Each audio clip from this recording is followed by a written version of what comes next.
Oh, dear me. Right. Apparently we're live. Houston, we have a problem. BeatStep Pro is not working properly. And I'm just checking to see what it could be. So the problem is that in the drum track, I can't get it to respond to any pad presses. It will work on a pre-programmed sequence which sends out the CV. That's not a problem. But if I press a pad, it just seems to be all locked up. So I'm just thinking that it could be a hardware thing. So you've got to take out 40,000 screws, and after you have a complete mental breakdown of taking 40,000 screws out, we should better get to the pads. Pain in the ass. So yeah, I don't think it's a single pad. I think it's plural. Pads. So it could be a completely balked BeatStep Pro. The interesting thing is the actual unit responds to, I can plug it in, I can get it to play, I can upload sequences from my saved folder. It'll actually play via MIDI, everything, but I just can't get it to transmit pads. It has a pad deficiency. Alright, we are almost there. I feel like I need to get a new pair of glasses on because I can't see shit at the moment. You guys can imagine setting up a stream, playing with your BeatStep Pro ready to go for a show, and then she just completely balks. She goes, nah, I don't want to play with you anymore, you suck. Alright guys, can you notice the screw? Have I got them all? I think I have. Jeez. How are you guys? Nice to see you joining in. There's all my screws. How do we get this out without snapping it in half? Is there a screw somewhere? Okay, let's try it there.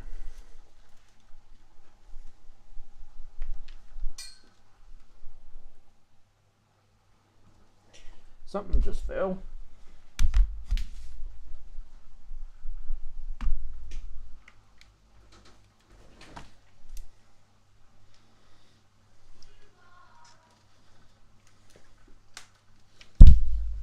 All my knobs have fallen off.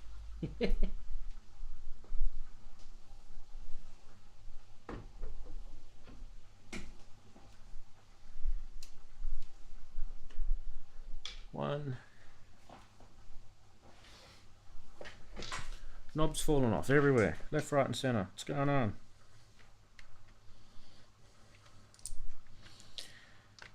Duh. What's going on is knobs have got to come off. The knobs are off. Now I might be able to get this off.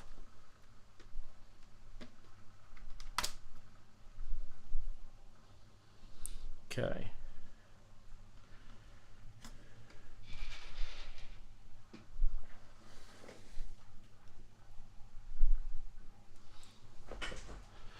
Alright boys and girls, this is the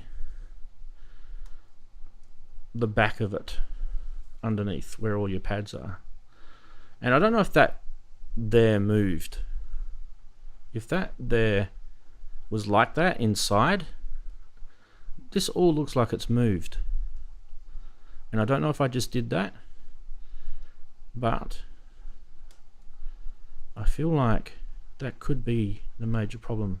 Like when you think about it, right, these little plastic strips here, they are like a carbon sort of contact thing, right? and they don't look like they're in the right spot at all.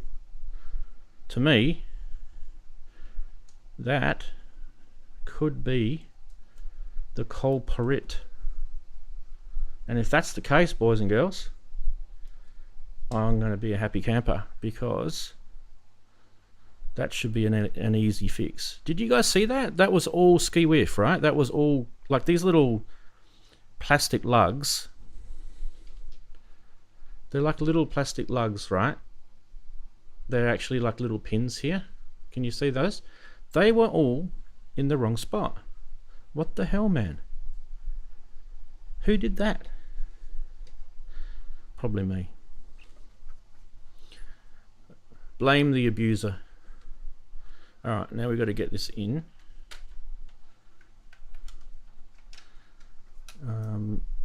Without disturbing the pads. Okay.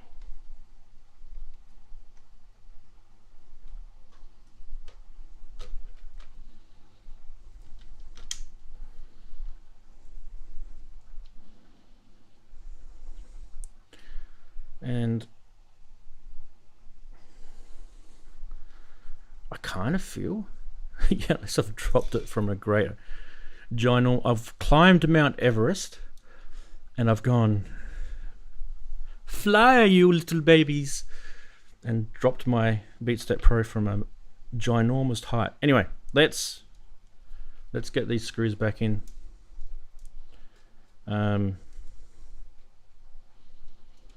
Yeah, you guys can't see what I'm doing because I'm just resting just the edge of it on here so I can get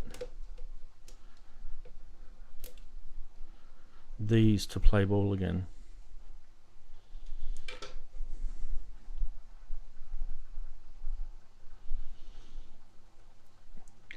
Come on, what are you doing to me?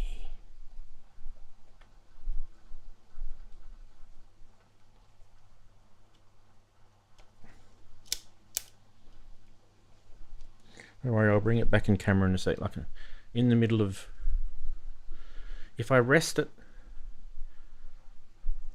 all those pads are going to pop back out again. And we're not going to have a show about BeatStep Pros. And that would kind of be a bit of a train wreck. Where is everyone? I know Chris is coming late. Darren's probably just been to Darren.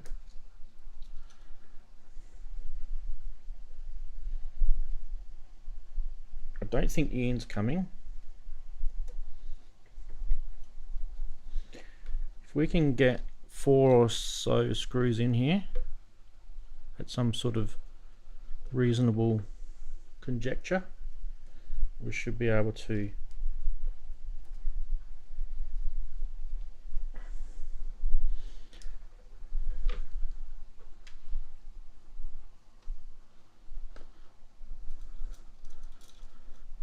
test it before putting back knobs. Yes, I will. Do not worry. Oh, the knobs only take 2 seconds to chuck back on, though. It's really not a big deal.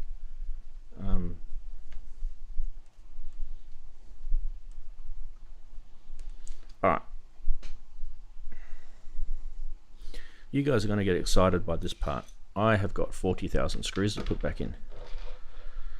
Okay. But, why don't we test it? So let's shove the ribbon back into the hole. Pull that back out again. Helps when you're not holding onto a shit. I just knocked something off. Little knurlies in it.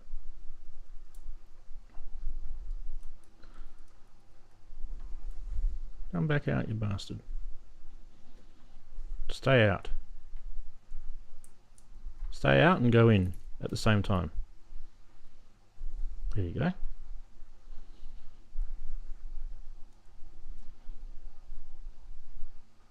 That feels good. Should we test it? Should we test it with literally 4 screws in it? I kind of feel like you guys are saying, yeah, test it, yeah. Yeah. Yeah, let's do it. Yeah. Alright. Let's do it. Okay.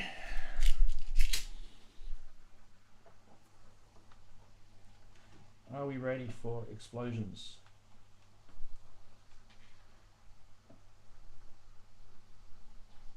Dun, dun, dun, dun.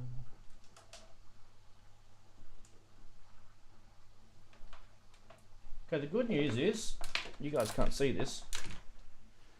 I'll turn the camera over somewhere. Hang on a sec.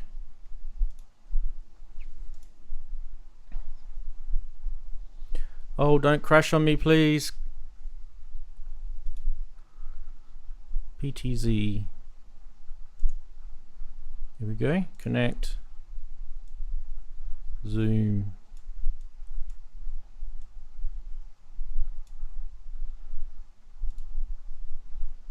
Alright, you guys can see what's going on now. Let's plug some triggers in.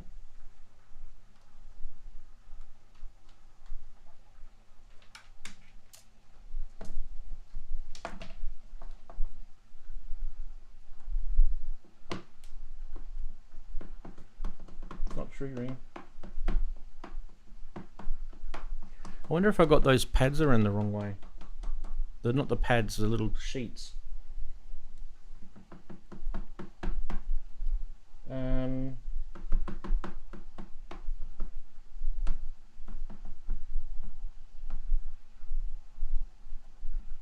So none of those pads are lighting up, guys. Look at that.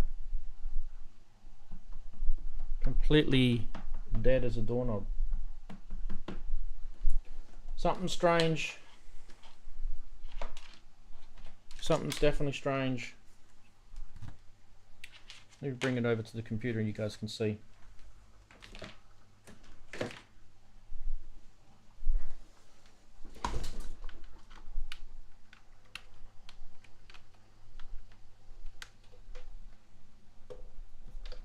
Alright, she's plugged into the Mac. Let's go over here.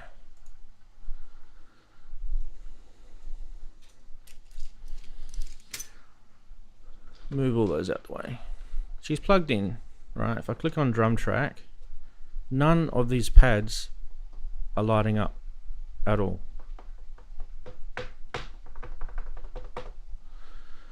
Ay, ay, ay, ay, ay. Something's wrong with it, man. I cannot work it out. Something's drastically wrong with it. Turn that off.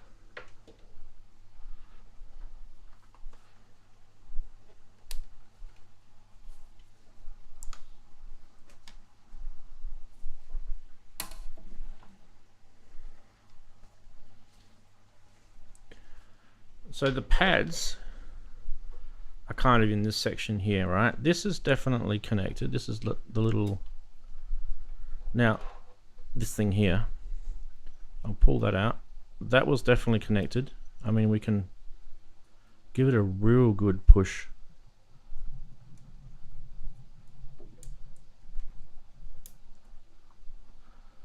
All right.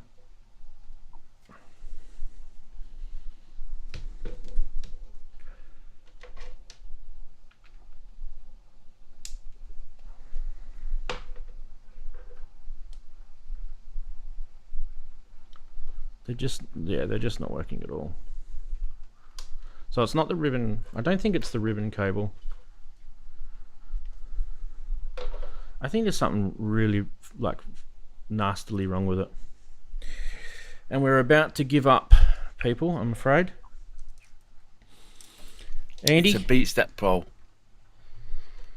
Darren? How are you, boys? Alright, not bad, how are you? Obviously not so good with your BeatStep Pro. Yeah. Well, after the knobs got sticky on it, I kind of felt like, and I repaired the broken potentiometer, or the broken, you guys would call knobs. I kind of felt like that was it for her, but then she did come back to life. All right. Let's pull this out again. But it's not like you gig with it, is it? It's not having hard work or anything, is it? No, it's just been sitting in there. I'm wondering whether these little pad things here, right, are around the wrong way. Mm-hmm. So if I just go flippity flip, Jack Rabbit, right, flippity flip, Well, that looks Jack better. Rabbit. Because that darker stuff looks like it's going to press onto the board. Wouldn't that be insane? Well, I got my hopes up before. Don't get me hopes up again, please. All right. I'd say that looks better. Not that I know. Someone was probably screaming at their computer when I had them on before. What are you doing, you imbecile? You absolute, complete numpty. What do you don't know what you're doing? You shouldn't be pulling things apart when you don't know what you're doing. Because that looks like the darker side of the carbon that's going to press onto the circuit board now. That could be a good name for the album, Dark Side of the BeatStep Pro. Yeah, so do you take pictures as you work on this stuff, or do you not do that normally? Videos. That's old school, Andy. That's for people who I take want to know what videos. they're doing. Well, just so you can remember what side goes one side. Look, I'm just going to put No, a couple of you've screws got to do in. it the hard way and sit around for hours on end trying to work out where to put things. Yeah. I feel like you've progressed then and done something. That's the right way, Darren, not the hard way. I've took things I'm just apart speaking before from and gone, experience. I used to do that. Oh. I would take things apart. Oh, yeah, I didn't understand I've it. I still would did take before now. pictures. We're not Well, live, the best really. thing is, before I take something apart, I always go, I'm going to take pictures of it, and I still don't want to take it apart, and then I sit there crying because I can't remember how it went back. When I was a kid, I used to take stuff apart, and it used to do my dad's head in because he'd find stuff in his shed pulled apart. I'm talking about like 5-year-old, stuff, not a 20-year-old. But yeah. Like just slide in there then, Rans. Doesn't clip in. Just no, it does clip in. It's like a little. It's got like a lug thing that you pull out, and then you push it in like that way. All right, let's try it again. I haven't screwed all the screws in. I know the electrons are going to fall out, guys. I know. It could be the reason. I know. Well, they're only falling out because Australia's upside down. So, boys. There you go. You see? Hang on. Your carbon were the wrong way around. Look at that. We could have a solution. All right. Before anything breaks, let's turn it off. And let's not lose our knobs down the back there, eh? All right. Why don't we, because I've just completely enthralled everybody, we'll go to this view here. And who we're missing? We're missing. Darren's camera's missing. Yeah, don't worry, I'll get Darren. Sorry, I just clicked on the wrong one. There's Darren. There's Andy. And then... Hi, Andy. Chatties? Shall we put Chatties in? Hey. Chatties. Alright, you guys don't really want to see me put 4,000 screws back in, do you? Yeah, can I do it fast like they show on the video? Every single one. Every single screw. You know, where to speed up time. Can you just speed up time when you do it? What I need to do though is I kind of need to pull it apart. I'll show you what I've done. I'm just caught it just in the nick of time instead of screwing this whole thing back in. This little cable here, she's not sitting in properly. It still works, but it's it needs to be put back properly. Otherwise, she's going to have a little cry to mummy. I'm just using a new mouse here because I'm waiting for my other one to charge because obviously Apple in their bright ideas of putting the charger on the bottom of the mouse. I can't use it. I know, what's with that? Yeah, what is with that? Yes, it's amazing. Well, who wants to use and charge at the same time? Who would ever thought of such a thing? It is that the I know. nuttiest invention. Why would it run out whilst in I'm the actually world? working with it? That has to be the nuttiest invention in the world, surely. That has to go down. Yeah, but they haven't in corrected history. it, which is even worse, isn't it? Or have they corrected it on the latest one? No, I don't think they have they? I don't know, but that's a long time ago, and they still have it. That's crazy. Oh, I've had mine for years. The place I was working was buying a bunch of Apple stuff. Once I discovered that, because I didn't know right away that was the issue. See how this is all buying, this has all come loose. See that? Find the old ones wherever I could. The Magic Mouse 1. Yeah. There we go. There we go. That's it. Right, everybody, if you take your BeatStep Pro, that's how you're supposed to put the pads back. Indeed. But don't do it Ranzee's way. Just do it better. Do it better. Yeah, Apple, instead of building a charge circuit into the Magic Mouse 2 and making you use the cable that way, they should have just given you a standalone charger for the cells and treat it just like the Magic Mouse 1. You just put the batteries in it. Because that was not a solution. Oh, let's put a charging circuit in there. Put the cable like that. It's so stupid. It's almost like a prank. Like somebody did. You'd have thought after a while they'd have gone, actually, when we redesign it, I mean, God, they can chuck it anyway. Surely they can squeeze it in it. Anything. Oh, they'll bring the new one out and they'll go, we've put the charging port at the back. We're going to charge you double the price for the new one. Well, no, it's the back, but it's upside down. Then the mouse has to be upside down to use it. Oh my god! No, I mean Apple's so slow about coming out with certain things, like why they haven't put a touch screen in a laptop yet, because they still want to sell iPads and don't want to eat into those kind of sales. But also because I think they wanted the touch screen laptop to be as flawless as they could make it. They're very picky about stuff like that. So why would you make your mouse so bad? It just doesn't make any sense. I mean, don't get me wrong. I love the Magic Mouse for when I'm doing my music and everything. Because when I don't have it, I always forget, and I'm wiping the top of it with my finger, and that's like, clever. Yeah, I can't do it on this mouse. But just put up decent charges, and it doesn't run out that quick. I must admit. Yeah, it lasts for weeks. Well, they tried to go after the Microsoft IntelliMouse thing. Instead of a wheel, it's a little ball. But the little ball gets caked with dust all the time. That has a design flaw where you have to constantly clean that little ball. I remember the good old mouses with the balls on them. I still got the G3 Mac mouse. You mean the round one that people get confused which direction is up? Yeah. So they actually some company made an adapter. You slap it in there and it gives it the linear look. So then you know which end is up. Yeah. It's very funny. Linear look, eh? Yeah, it makes it more bilaterally symmetrical instead of circular. Just a round, yeah. So, but it was always coloured anyway, because it was clear at the front, or frosted clear, and then it was the colour, like, I think mine's blue on the G3 at the back half, so you sort of knew. Yeah. It's just funny, because they're so stingy and picky about when certain things come out. They test things to death, and I know, because I worked there. I was doing Aperture QA for a while, the photo software. And so they're usually very, very good with stuff like that. And then when this stuff comes out, I go, what are they doing? Well, they always have to have something that's just daftly designed, or not so much. I mean, if Jobs were alive, heads would have rolled over that. So he fired people over way less. So yeah, he did. He fired people over coffee. I told you about the famous over coffee. Well, I told you about the famous elevator ride, right?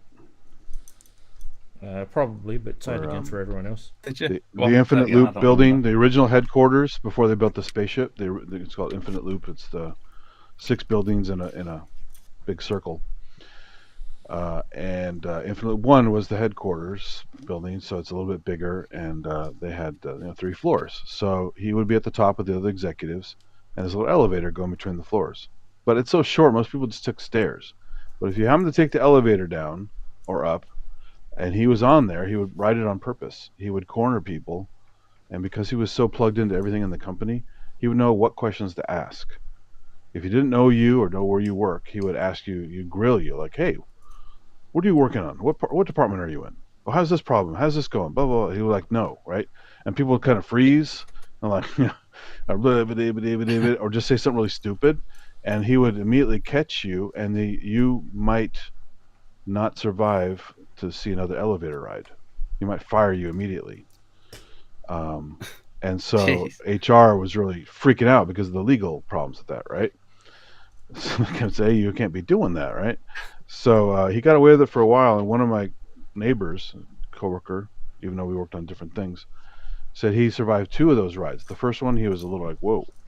I had my shit together. I actually, told him what was going on. He was very happy about that. We had a nice little short ride. He saw him again, like, I don't know, a month later, and remembered who he was, remembered what he'd worked on, and had a nice little chat, and it was all cool. It was all smooth. So he was good as far as Steve was concerned. But man, how many other people got chopped from a stupid elevator ride? Literally shafted. Pretty funny. Yeah. In the elevator shaft. Definitely. You're going down and you ain't coming up. You ever the horror movie The Lift?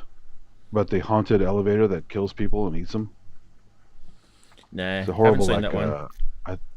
I think it was made in Belgium or something like that. It was a really horrible movie. So it's his version of The Lift. Like Steve was the monster in The Lift. So he probably saw that movie. He probably. And he probably thought to himself, that's a good corporate thing to do. Mm-hmm. All right. All the silver screws are on. And we are going to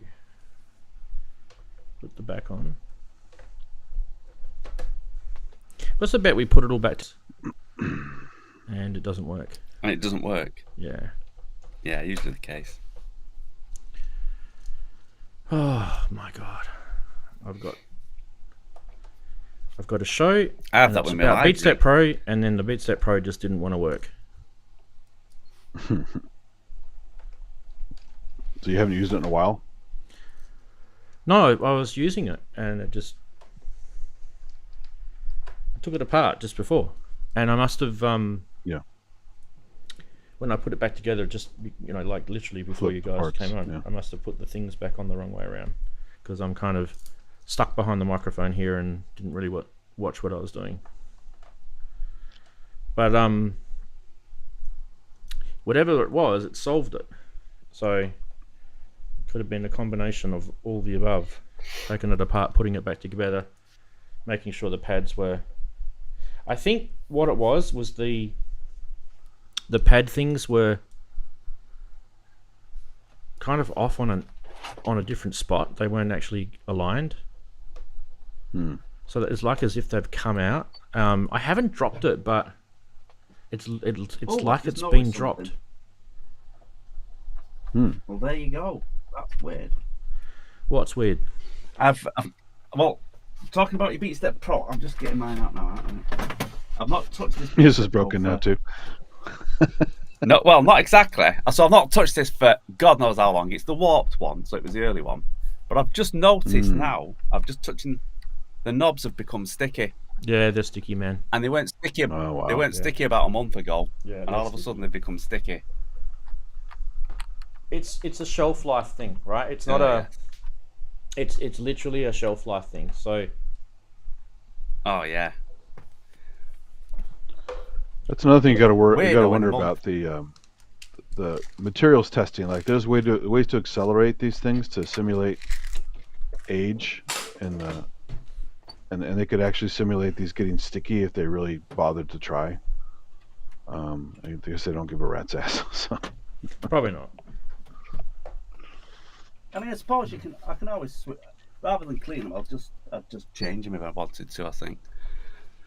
It's probably cheaper. different types of It's knobs probably on. cheaper to clean them, but if you've got some spare dollars,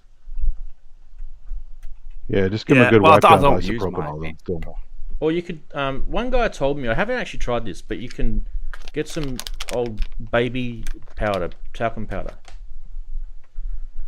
and they'll end up being all kind of, powdery looking, but it will actually fix the problem. I don't know if that knob's gone on the correct way. I can try it. Like I said, I don't use the BeatStep Pro, so it's been stuck under there for... You get some gold glitter, and then it will look all sparkly, and then also Yeah. stop being sticky. So. God.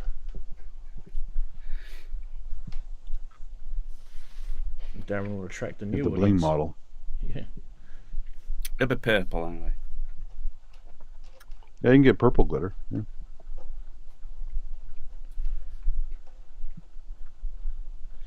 if you don't put the knobs on the right way, they kind of do a weird looking circle. Like they kind of go wee around in circles. It's a pretty bad design, actually. Aren't they just standard D shaft knobs? Yeah.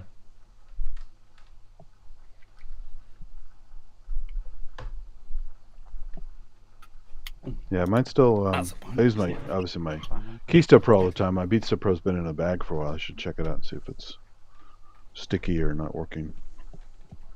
I bought it a long time ago, but I just went to the KeyStep instead. That one just doesn't want to play ball at all. There we go.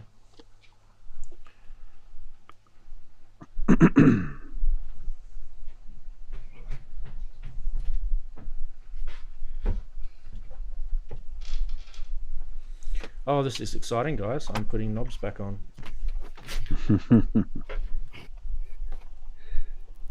Oh dear. So I've just gone down to get my phone. I was up here working away and my phone was downstairs, and this voice came on the other whilst I'm writing. It come on the Mac because my iPad and the Mac's all there. Didn't even think that it'd be my phone. So there's people talking. Someone's the other house talking to me. I'm going, hello, hello. Is this on Ableton? I can't understand that. and then I realised it was a phone into call. your system. Your computer's haunted, yeah. Okay, right. Let's see if we can get this thing to work again.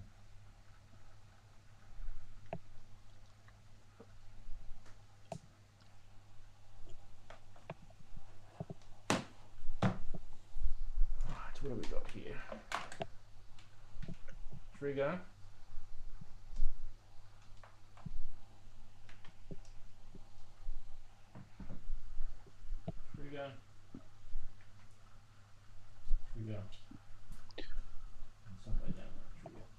So Ranzee, we're using the pads for rhythm stuff, or just using it to play chromatic stuff? Rhythm. Yeah.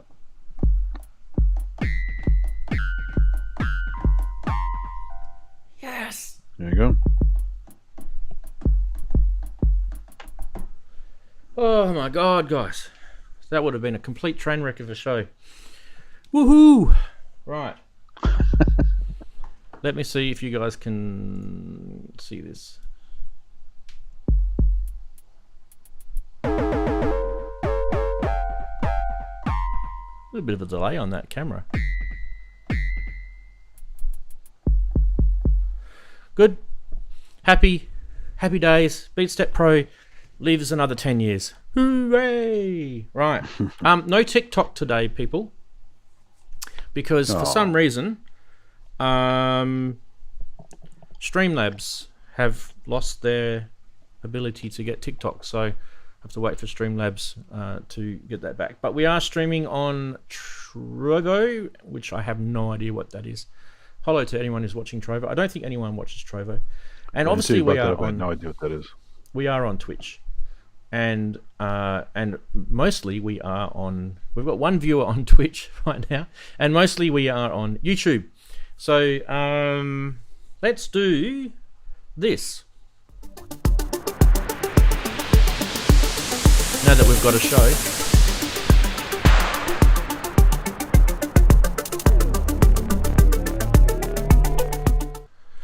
Right, and I've noticed that Big Steve is waiting for us in the chat, in the Zoomies.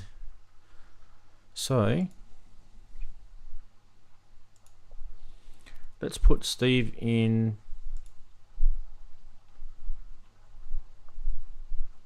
there and turn that off and go here and give him some audio. Hey, big fella, how are you, mate? How you doing, Rans? Yeah, good. Good now, anyway. Yeah, Good day, I was Steve. watching you try and get to work. How you doing, Darren? Not bad. Looking clean there. That's studio. Oh yeah, has to be clean. Can't have dust. Oh, Yeah. mine's How about sticky knobs? Do you have any sticky knobs? Let me check my sticky knobs. Hang on. No, I'm cutting away.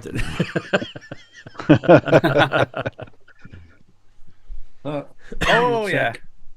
No, there we sticky go. knobs here. Key step. Yeah. I don't know if that's going to be. See, that one might still become sticky in the end. Maybe. We'll see. If I still got it, I'll change its knobs. Yeah. Now, how the hell am I going to do that? Oh, Yeah. I can. Like I say, my BeatStep Pro was fine one month, and the next month it just turned sticky.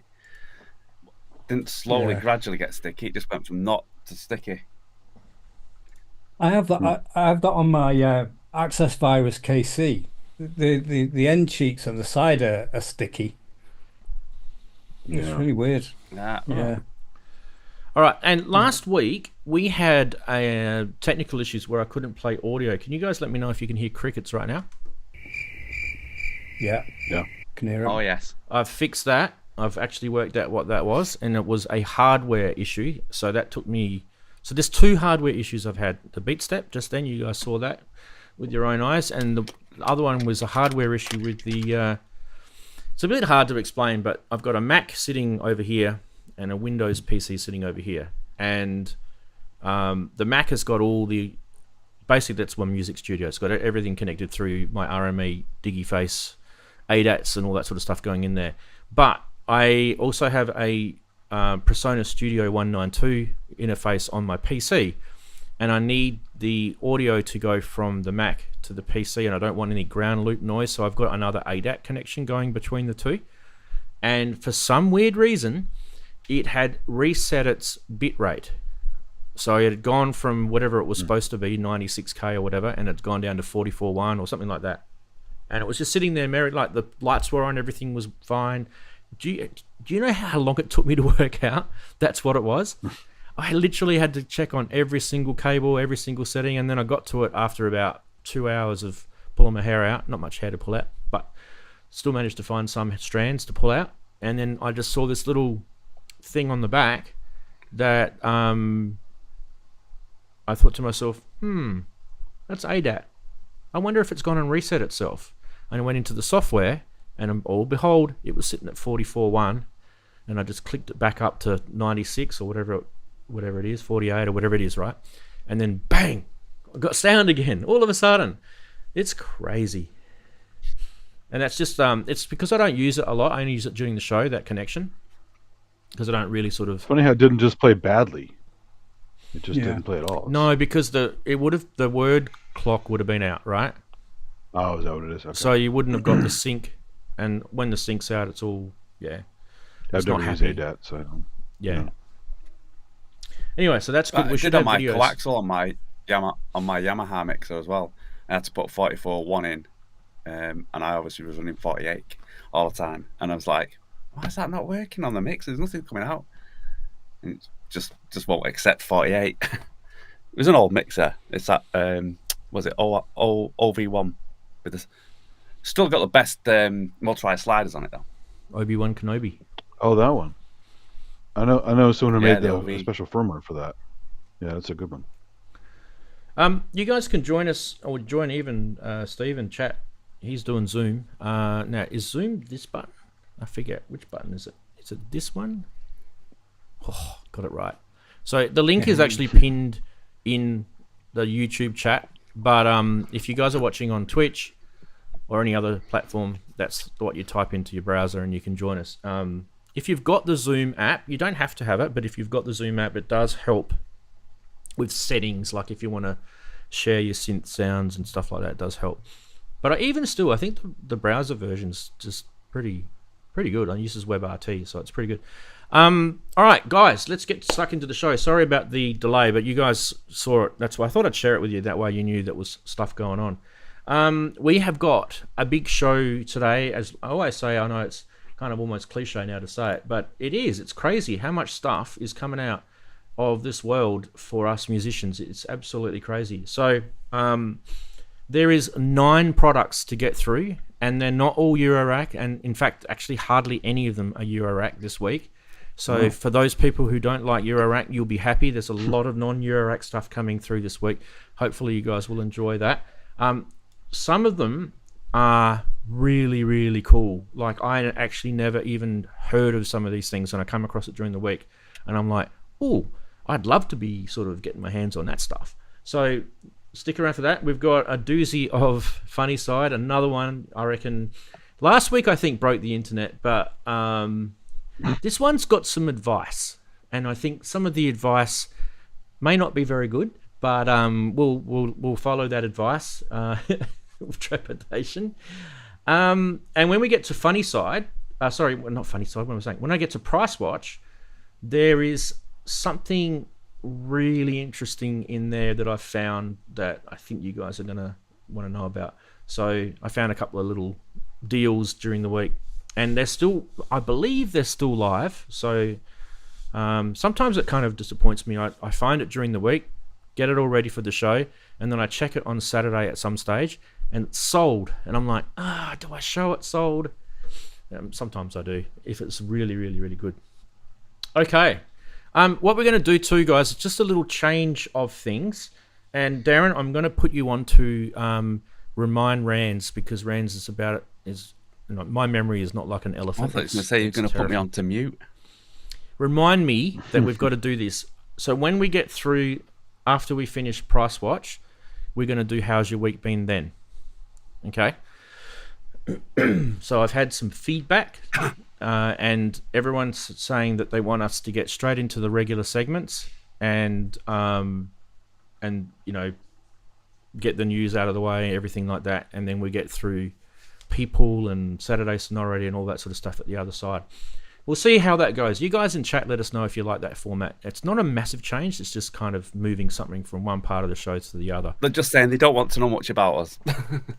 I don't know. I don't know if I read that way, Darren. I mean, you could easily read it that way, but I felt like they were sort of suggesting that if the average watch time is like 30 minutes, then they're just basically going to be watching you guys talk about your week for 30 minutes, and they're not going to get to see the rest of the stuff. So anyway, and here we are in this show. We've already burnt 30 minutes showing a BeatStep Pro getting repaired. Anyway, well, at least it's topical. There you go. Off to a good start. All right, let's hit it with, and we'll say get out of the chatties and all that sort of stuff at the same time. But let's hit it for now. We'll go straight into Funny Side. See how we go. Ready? Hold your hats. Here we go. First one off the ranks. Hi everyone. I've just spent $4,000 on some equipment. How do they work? Advice on teenage engineering setup. Like, I love this. This is actually a real post somewhere. I don't know if that's the correct Facebook group, but I mean, questions, guys. Questions. Would you be spending $4,000 on gear and then going to Facebook and ask people how to set it up and how does it work? Maybe that's not quite the life decision you want to make. It's like clickbait. I think so. But I thought it was funny. It just needed to be on the table. Yeah, I think once he's plugged it all in, you know, it's not going to look that neat. Anyway, next. This one came in from Mr. Puricelli. Nancy Drew's Mystery Stories. The mystery of how the hell did Rick Wakeman get in here? Good on you, Rick. Wonder what he's playing right there. He's over there swearing his butt off, right? So he's probably had the same problems I had. The pads don't work. Next, we've got this is the advice section of today's show. So I asked an old man for financial advice, and he showed me this picture, and I've been trying to understand it since. Now, wait, I don't know if you guys can see that. Maybe I can full screen it, but it's a guy walking down the street, and on the same side is a mini Moog, and the arrow is saying no, cross the road, avoid this stuff, avoid. I mean, what is this guy on? This is like drug taking or something. It should have been a modular. Or sticky knobs. Sticky knobs on that side of the street. So. This one was just kind of a bit funny. Simmer in a pan, simmer in a pot, simmer in a pan pot. It could be a song. It's not happening today, is it? All right. And the last one hasn't touched it in the last 3 months. Bought 4 new modules in the meantime. Yeah, Yeah, that'd I've have done been me. Yeah. that sounds familiar. Oh, dearie me. What have we got happening? Kent said the CS80 would have blocked the whole road off. Well, the cabling section of it might have. Very good, boys. Very good indeed. How do we get back to there? Look at that. Beautiful. Now, guys, just chat amongst yourselves for a sec. I've just got to get the chat bot going. And we're going to do the Have poll you added in a new sec. modules, Steve? No, I was looking. I was looking at one called. Yeah. Oh, what was it called now? Flipping out. It's got a weird name. It's It had like a wavetable oscillator in it and a filter and an effects machine, and it was like it's sort of like a drone synth, but I can't remember the name of the Oh, company. it's a full synth voice kind of thing. Yeah, but Right. it sounds like an absolute beast. But you can also tame it as well, and it's some of the sort of drones you can get are amazing, but it's like 450 quid. So it's it's not cheap. I can't remember the name of it. Something TME is the name of the company. Yeah, that's it. Synchrotron. Got it right in the chat. It's Vic X. That was the Vic one X, I never was heard of looking at. Yeah. Yeah. I haven't done any EMOMs in a while, and I only use my modular for EMOMs, so my modular's been sitting idle, sadly. So I've still to debut at my EMOMs. No, never done one yet. they're Yeah. fun. Just get out there and have some fun, but haven't had a chance to go do one. So I'm too busy.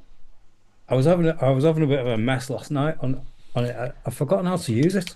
Half of it. Guys, the poll's up in the Oh, yeah. chat.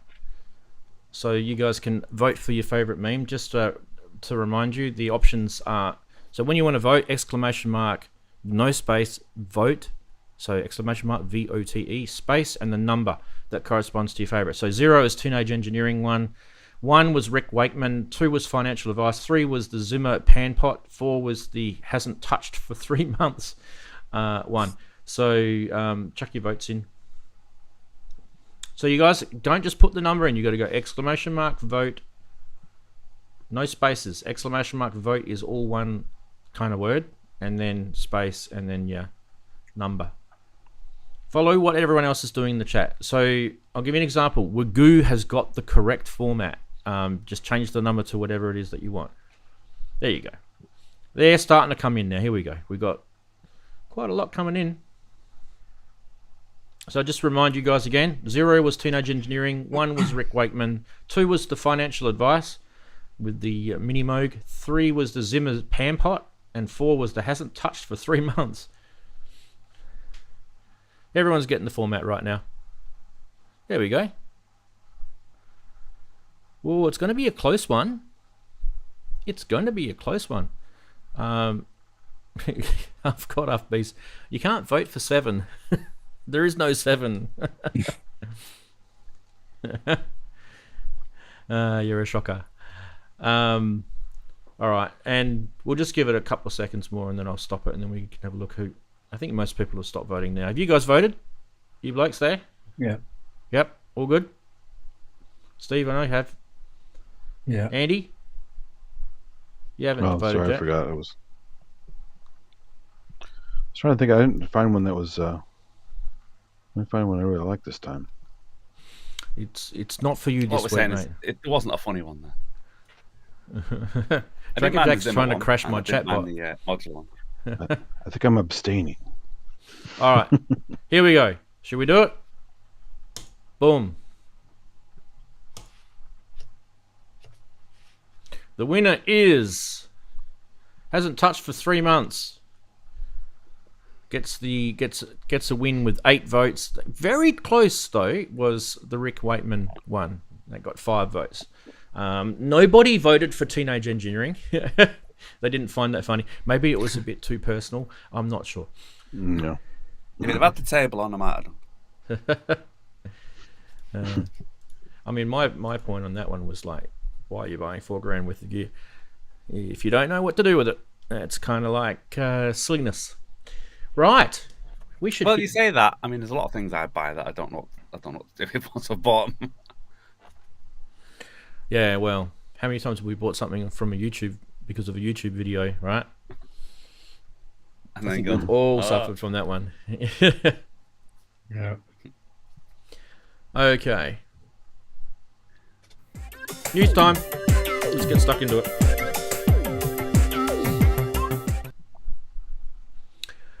There's absolutely nobody here at the moment. Ian's away, and Chris is coming in probably about 30 minutes, so don't worry, he'll be here. But let's talk about this, the Polyvera. You guys have probably been checking this out during the week. I am sure you have, because oh yes, I know that. if you haven't, then you are living under a rock. Anyway, let's go and read up on some stuff here. Now, if you're wondering about this, you haven't seen it before, it is a 6-voice polyphonic desktop synth. Now, the interesting thing about this is that it combines vintage digital sounds. So that's kind of its hallmark. So it's wanting you to sort of capture some of those older vintage digital sounds, like, for example, EMU's systems, or the PPGs, and all those sort of vintage sort of style digital sounds. And then it wants you to then pipe all that through some modern analog filtering, which is cool. I always love digital oscillators going through analog filters. It's a good little marriage. Mm-hmm. But then there's kind of a few other bits and pieces in here that I think you guys might be interested in. Number one is the filter itself is actually kind of like a multi sort of filter, where it's got 8 different styles, and one of them is the Polyvera's own filter. But I mean, you've got a whole bunch in there that you would have, you'd know about, like the Curtis's and stuff like that. But they are sort of classic sort of chip designs. And it also has the ability to self-oscillate and frequency modulate as well. But let's talk about the oscillators. There's 2 different types. There's a wavetable oscillator, and that obviously, as I mentioned before, is giving you the ability to sort of tap into those vintage styles like PPGs and Sonics, as well as giving you the ability to put your own user wavetables on there, which can be loaded via an SD card. And then there's also a sampler oscillator, which gives you a multiple vintage style sampler, like things like the Arcaicos, the EMUs, and things like that, and offers up to 60 seconds per sample. And there's also a factory library included with the synth on the SD card, but you can also upload your own via the external input as well.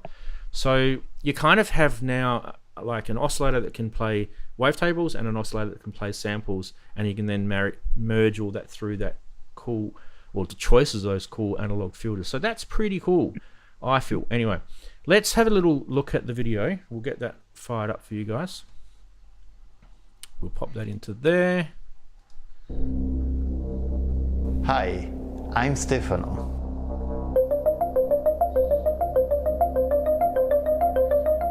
And this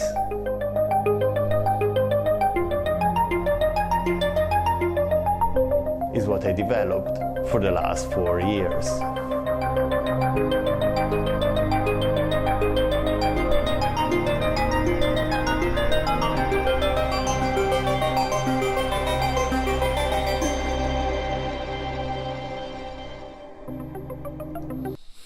Alright, so that is a massively long 20-minute video you guys can go check out, but it just gives you a bit of a taste of it. Now, he goes into so much detail in this. He talks about the sampler oscillator. He showed you there is also a sampler oscillator model, which can load up to 1 minute long wave samples. So with that, he does go into the different types of samplers that he's looked at, and then you can actually see the screen and how he's manipulated that. So it's quite interesting. And then he gives examples of all this. Go check the video out if you haven't already. Now, the interesting part is when I first started looking at this during the week, we didn't have a price, but now we do. And it's going to be about just a bit over 13,000 Swedish kroners. Is that correct? Is that 13,000? Yeah, 13,000 Swedish kroners, which, did anyone do a quick calculation on what that would be in, I think it's 1,300 US, isn't it? Is it 1 to 10 or something? Yeah, just drop a zero. I think so. Yeah, someone will let us know. 1,300 quid. Okay, might be pounds. Yeah. Yeah. Anyway, so what do you guys feel like? I mean, obviously, price-wise, I want your reaction to that. We'll just go back to the picture so you can see a bit more of it. The idea of the synth itself, like what's its competitors out? What the hell? I never touched that. Oh, whoa, we're fading out. Way. Whoa, I just touched something. It's not as much as I was expecting, actually, with it being a boutique thing. I was expecting it to be a little bit more, to be honest. So I was quite surprised at the price. Originally, I know this this company, this guy. Well, I won't say I know the guy, but a while back I was thinking of buying one of his D-Beam. D-Beam boxes. So I've sort of always kept an eye on what he's doing, and they've never been in stock at the time. And then this popped up, and I do like digital wavetable and the fact that you can sample into it as well and add your own wavetables, the analog filters and things. It just looks and sounds really right on my street. And with it being boutique, for some reason I was expecting it to be into the 2000s, but it's not. It's down in the low one. And this, I think this would be a product that I would put on my sort of high up to get products. A bit sort of hydrosynthy in a way. So yeah, I really like this, and I like that it's a desktop, it's not a keyboard as well, so that's even better. It's definitely on my future get list. I would say I would definitely like it. Nice.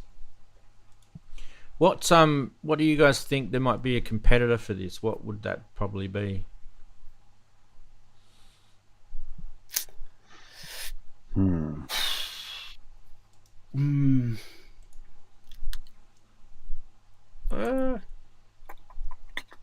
At this price, you mean? I mean, now we know the price, because a week or two ago I didn't really have the price, so it was completely in the dark for that. I'm trying to think.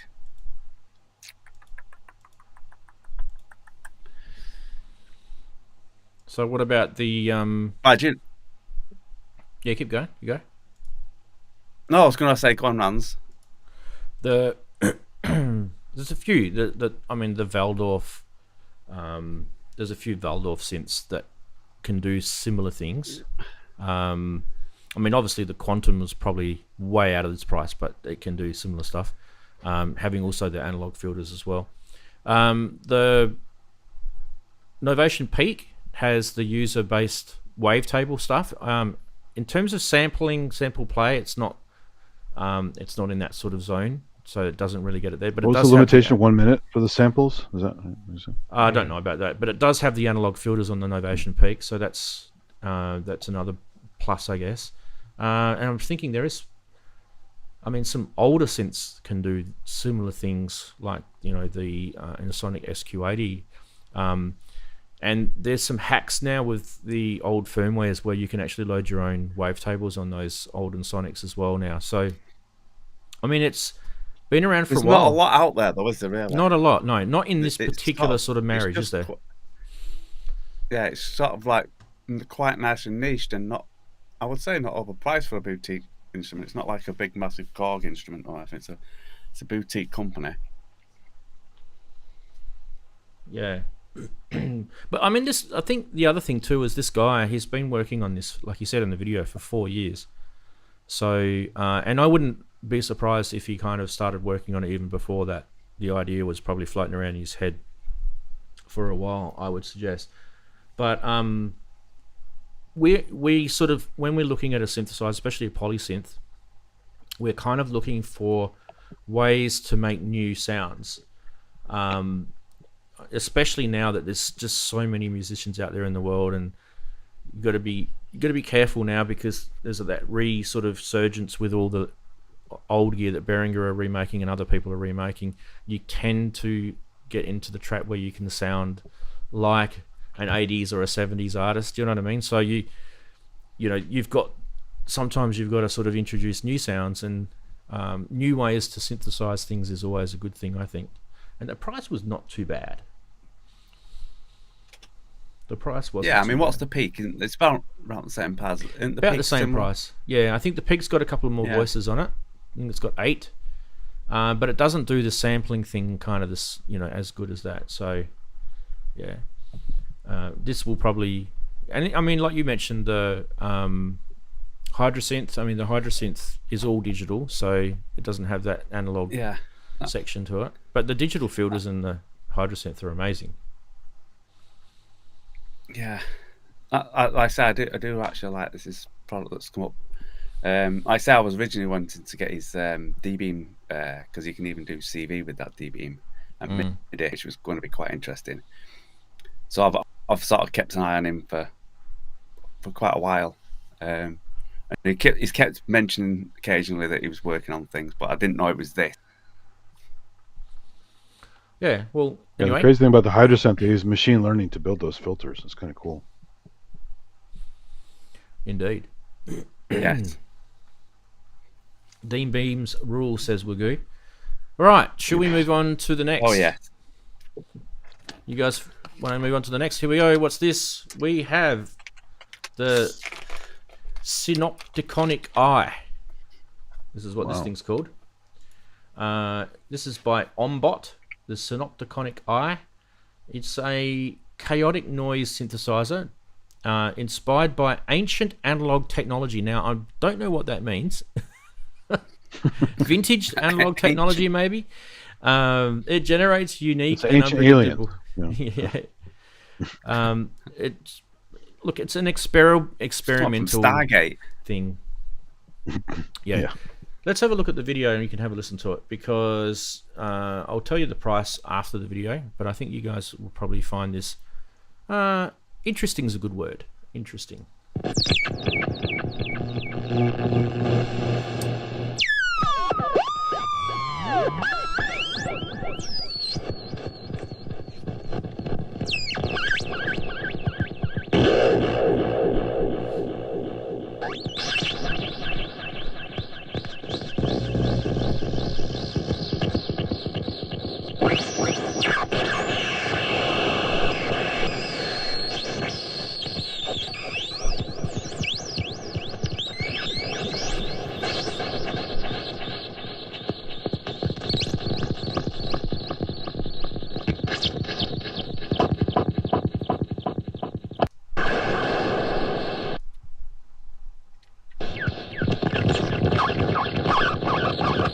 I think he's having too much fun with it. Right, so now price I mentioned is $365 US, and it's available through Etsy. So it's one of those Etsy sort of developers. But the link will be in the blog article, which if you're wondering what time it kind of appears, the blog article, it's around about 6 p.m. UTC. So it's not that far away, is it? A couple of hours away. And you guys can go check it out. We leave the blog article until after the show's aired, because that way no one can go and sneak ahead, right? And check out all the things before the show's finished. Guys, what do you think of that? Are those effects actually inbuilt, or is he just passing it through effects? I think he's passing it through effects, unless it sounded like he's passing it through. Yeah. It sounded like just a delay not pedal. For me, really. It's very, that's one of those things where the noise gets really extreme and kind of unpleasant. Yeah. Yeah. It's like squashed frequencies, and it's very squelchy. Like what are we a trying to CD achieve with radio these? kind of thing. What are we trying to achieve with these types of products? I mean, like, you know, I know it's not going to be a #1 hit in the charts, this sort of sound, but Well, you never know. But these art type people love these sort of weird, you know, they go to some art gallery and there's some alternative musician in the corner making weird glitchy sounds. I mean, scaring the art patrons away, but I don't know. I'm just trying to think. If you're into that, if you're into this sort of noise, glitchy, feedbacky, electronic-y, yeah, fine. I don't know why I switched the light off so you couldn't see. I presume he's just touching. I think trying to show all the those backlight. little, yeah, showing off the lighting. Yeah, it's one of those. I think I just if you ever have anything like that, it's just get a sampler handy and just sample little bits that might be interesting. I'd like to see this as a controller, not as a sound generator, but as a controller, as an odd controller. Yeah, stuff. that sounds better. That's what I thought it was going to be at first, but yeah. Wonder what the eye reference is, although I mean I don't even really know that word. Well, it looks like a compound eye from an insect. So all the facets that compose the eye, like a dragonfly or a housefly or something like that. Right. Okay. Nice. Interesting. I'm assuming that's what he meant. So. Well, some people in the chat thought it was cool, and other people not so. But you know, it's one of these polarizing type products, I guess. Most things it looks cooler than it actually is. So. It might actually look better in real life too, because that photo isn't the best. The video wasn't the best. No. You know, but Magoo mentioned in chat that it has built-in echo, delay, and reverb. So maybe he was using the inbuilt sounds to show. It also sounded like it was going through a crappy little speaker to a microphone. It didn't sound properly recorded. That makes a big difference. Yeah. I'm wondering if it's kind of got some sort of, well, obviously it's capacitive touch, right? But Magoo mentioned that it might have light sensors on it as well. So D-beam. Yeah, doesn't. Yeah. D-beam and capacitive. The cadmium sulfide sensors in there, basically, for you blocking the light. Yeah. That could be why I turned the lights off. I'm not sure. Yeah. All right. Enough of that. We should move on to this. The Eurogirl second suck of the Sav, because it's a Mark II, by Homebake Instruments. These guys we've mentioned before, Homebake Instruments, some stuff. This thing is actually a Eurorack module. Yes, you can notice that. It's a 4-track sequencer designed by updating its predecessor, and basically there is a couple of cool things between the old one and the new one. Those buttons obviously are an upgrade. You probably, if you've seen the one's kind of more like a raw piece of electronics, and this is kind of a bit more sort of polished with the faceplate done properly. But also there is now 4 trigger outputs. You can see them up the top, and also additional sort of complex sequencing and modulation possibilities with it. Let's have a little look at the video. It's a Japanese video, so I do enjoy these. They always make me laugh, these ones. こんにちは。今日はユーロラックシーケンサのユーロガールを紹介します。このモジュールは4トラックの16ステップシーケンサーを備えています。それぞれのトラックに C 類とゲートが1つずつあります。ノートやゲートだけでなく、サブステップ、ステップリピート、ランダム機能などのボタンで編集するステップを選択します。上下ボタンで選択したステップの値を編集します。So that looks kind of like data entry style sequencing to me, like a little bit like a. Let's full screen this so you guys can see what's going on. I'll just go full screen. So you watch this. 編集するパラメータを切り替えるには A ボタンを押しながら上下ボタンを押します。トラックを切り替えるには A ボタンを押しながら左右。That could be a little bit painful. Let's have a look at. See if we can get a sequence going here. ページでは各ステップの音階を設定します。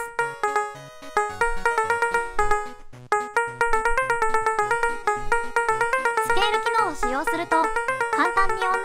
Wow. I don't know, guys. That reminds me God. of. I know it's probably not quite the same, but it's a tracker in my eyes. That's how I It see is. it. Yeah, that's what I was thinking as well. But even worse, It's because it's just like one line, Yeah. and you're just editing that line. And then Like you it's have like to a jump text to the- editor. Oh my God. Yeah. Now combine the output of that last you're gonna have video to with the noisy one, and you want to poke your ears out. So It was a bit crazy. I do enjoy finding stuff for you guys. That's some It is die-hard amusing, yes. sequence programming, tracking, whatever. You like trackers, Rans? Get one of them. Well, it's about £150, this thing, or 26,800 yen, Japanese yen, that is. It's been out since the middle of February, so it's probably floating around a bit from now. But look, hey, some people will love this sort of quirky data entry, DOS type style sequence. Let's program a sequence. It just reminds me of the old Roland sequences back in the day, like literally moving a cursor and changing a value. It was insanely annoying. Let's bring that into Eurorack. Yay! Anyway, what are you guys, Steve? Is that you going to rush out and buy this, mate? It's only £150. It's cheap. No. I think I might pass on that. Yeah. Oh, Yeah. No. The best part was the voiceover. I loved the voiceover. the voiceover was the best part. Absolutely, she was very, very energetic, and she made. And they made it cute with a little character. It had little legs and arms, and it was Yeah, it was awesome. Very retro gamey, wasn't it? Which is kind of like, how many years are we going to be retro gamey interested? When's this going to stop? Anyway, that's good. Eurorack module over. Next one is another Eurorack module. This is by BlaknBlu. We've actually talked about these guys before. This one is called the Oscar Tria. The Oscar Tria is actually a analog style stereo VCO designed for, that sort of voltage controlled analog drifty sort of stuff that you want. It does have the stereo feel to it though, so this is that kind of, we're venturing into that stereo sphere again with this. So this is not an effect module, this is actually a sound generation module. It does feature variable waveforms, 2 sub oscillators, and a through zero FM, and also has hard sync capabilities. And I'm wondering why that is so small, that picture. But anyway, maybe I could make it a little. Yeah, it's a little bit bigger. There you go. It does have a thing called a swarm mode on it as well,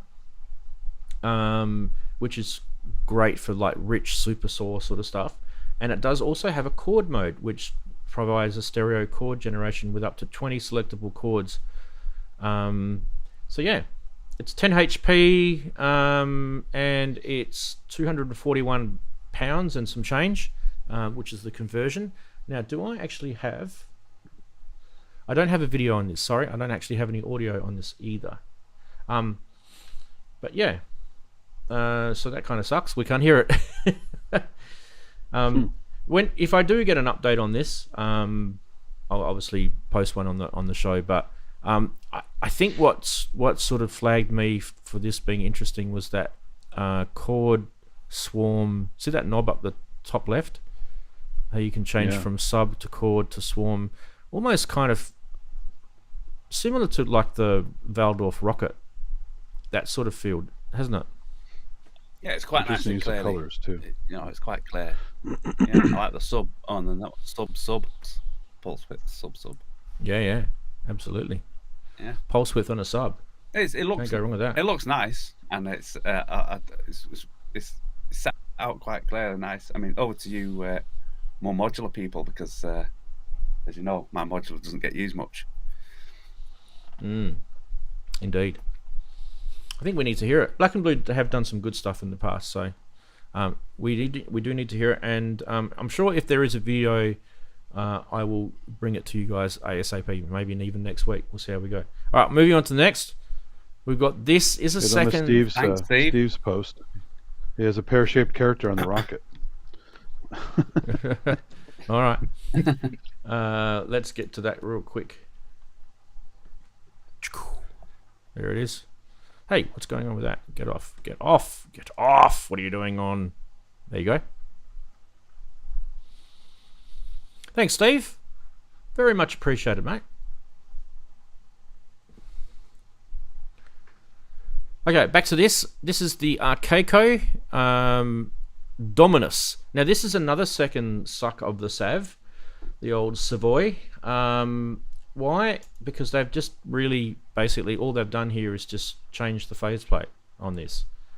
And what I'm going to do is I'm just going to drop a graphic in here for you guys so you can see.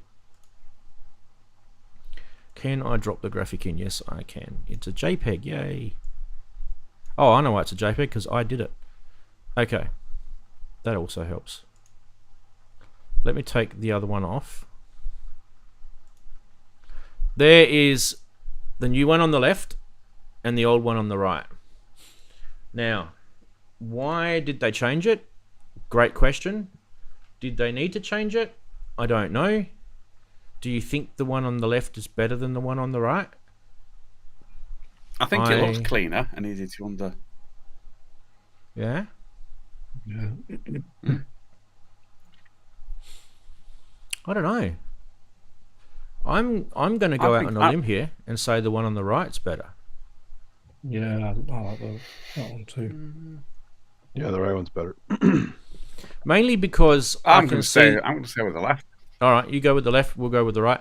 I'm going to say that just the waveform images on those connectors just are a lot easier to discover. Like I always have bad eyesight and I can't really see those tiny little graphics on the little left. boxes. It doesn't make sense. No. Other than that, though, it's all pretty similar. Text above, text below. I mean, you know, 6 to one, half dozen to another. Hey, doesn't really matter with that. But I think just those waveform graphics, Darren, for me anyway. And also, did you know that? Yeah, I get what you mean on that. But yeah. I also, still the think lines left tying looks the knobs cleaner. Maybe together. That helps too. Maybe a bit of both. You know, I liked how it's got the FM with the lines down the bottom. But yeah, isn't on the old one. Anyway, we can have a look at this because I have a video.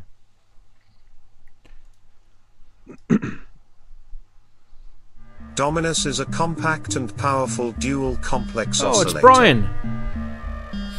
It's Brian! With Dominus you can create a variety of sound textures, ranging from classic ambient to the most extreme and hard techno. Dominus consists of 2 separate and independent oscillators. What happened to the video? Internally linked to a section dedicated to wave shaping. Oscillator X. There we go. Y oscillator. Wave shaping section. Using the switch, you can select the type of wave to process and mix them together for extraordinary sound palettes. With the grade X and grade Y potentiometers, you can manage the amount of each oscillator to be processed within the wave shaping. The radius potentiometer has the function of increasing and decreasing the radius of action of the wave shaper. The radius can also be controlled by an external voltage control.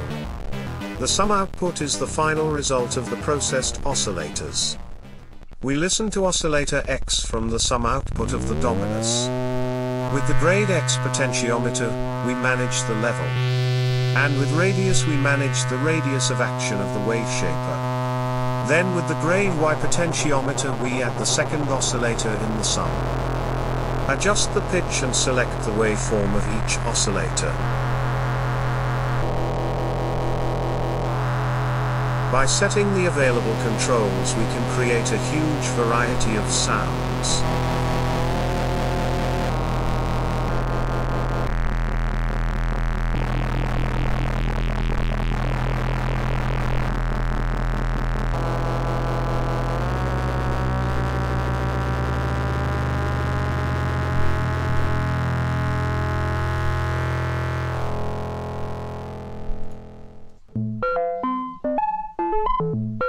We now have.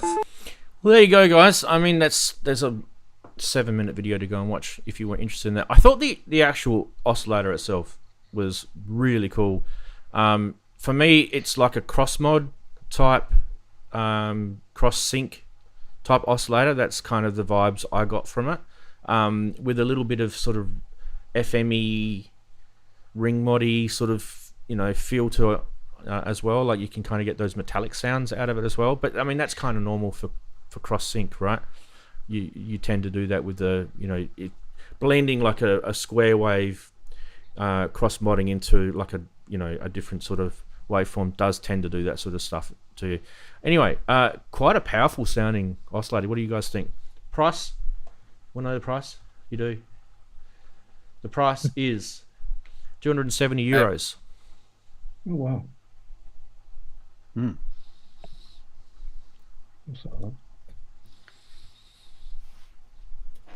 Steve, what do you think? I like it. Yeah, I like it. It's quite a palette of sounds there. I think it's I like that.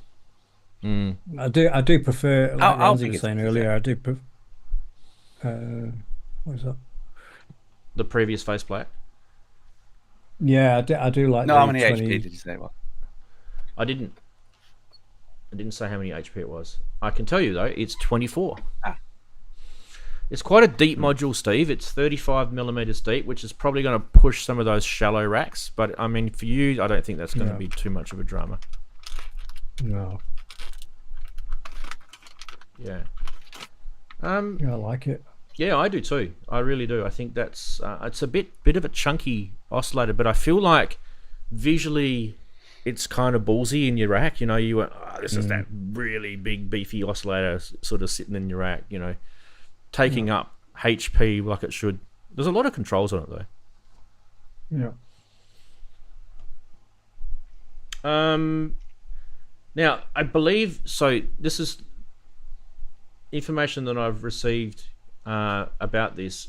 You may still be able to get the Dominus with the previous faceplate, and he's re-released the new one with the 2025 faceplate. What I'm thinking is, why can't he just make the faceplate and then ship it? Like, who does that? Chaos Devices do that. They ship modules with like dual faceplates. Yeah. And then you can just choose which one you want. One of the Arca ones. Yeah. Andy, it's analog, buddy. Big, fat, juicy analog. It's a VCO. Which is interesting. Yeah. Noise Engineering did it with the Desmosio, didn't they? And and their sort of range of products, you can just reflash the firmware on it. Yeah, I mean, all the Noise Engineering stuff is digital too, which makes it a little bit easier. Yeah. Yeah. All right, let's venture out of Eurorack for a while and go into some news. And this is interesting, this bit of news. If you haven't worked it out, Noodler are going to be launching a Rev 2 upgrade kit. Now, I actually believe that it may actually be available now. Let me just grab... Where did I see that promotion email? There it is there. Click on that. No, nothing's happening. It's just saying it's launching. All right. It's funny because when I clicked on that this morning, it said launching in 55 minutes, and that was like 12 hours ago, and I've just clicked on it and again it says launching in 0 minutes. So I'm not sure what's going on there, but anyway, Conductive Labs, I'm sure you guys can sort that out. So what is this? It's interesting. The chip issues have sort of plagued the Noodler to being produced. Also, it's kind of inhibited them from doing any sort of future updates. So what they've decided to do, from what I can gather, is bring out a Rev 2, offer the Rev 1 owners an ability to update. Obviously, it'll cost us some money. They're going to be putting in a new board with a higher spec PJRC Teensy 4 processor in it. And the benefit we'll get is there'll be some new features. These are not all, but these are the ones that they're telling us about. There's going to be a new motif gate control. Each motif MIDI note length is independently editable while jamming. Or you can even do it via the mod matrix, and you can then save those settings to the global patches. There's a global, if you don't know anything about Noodler, it's got a global patch saving feature. They've got a new Perlin noise pattern generator. I'm sorry if I've butchered that word. Perlin, Perlin. The Perlin noise-based editor, which makes a semi-random but interrelated patterns for 2 motives. Motives on the Noodler, you can see it's kind of got like multiple sort of MIDI channels, right? Motives are kind of one of the sound generation, or note generation outputs. And you can also edit those patterns and save them as presets. So that's pretty cool. So it's basically a pattern generator by randomness, and then you can kind of play around with it and then save it. And then it becomes your own pattern. There's going to increase the global patches on there. On the original Noodler, it was only 8, and they're going to increase it up to 20. So obviously that new processor will give them some bit more space on there. And there's some more details. Don't know what the price is yet. They haven't told me. I've just clicked on the link and nothing's been updated since this morning. So, but who here's got a Noodler? I've got one. Yeah, I love it. It's great. Yeah. And who here's been trying to get one and hasn't been able to because of the chip shortage? Probably lots of people in the chat. So yeah, this is good news, I feel. Anyone in chat got a Noodler? Yeah, Matt Brown's got one. I thought about one. There's no sound, guys. This is a MIDI controller, basically. Yeah, it's on MIDI. Yeah. It's very cool, though. You can change your scale, and you can change the... I'm glad they added some more stuff to the motif mode, because those are pretty powerful, but any new features is always nice, so... Yeah. Awesome. Guys in chat saying that they've got one, they want to update. Good. I think any update to your Noodler will be a good thing. Progression, I feel like.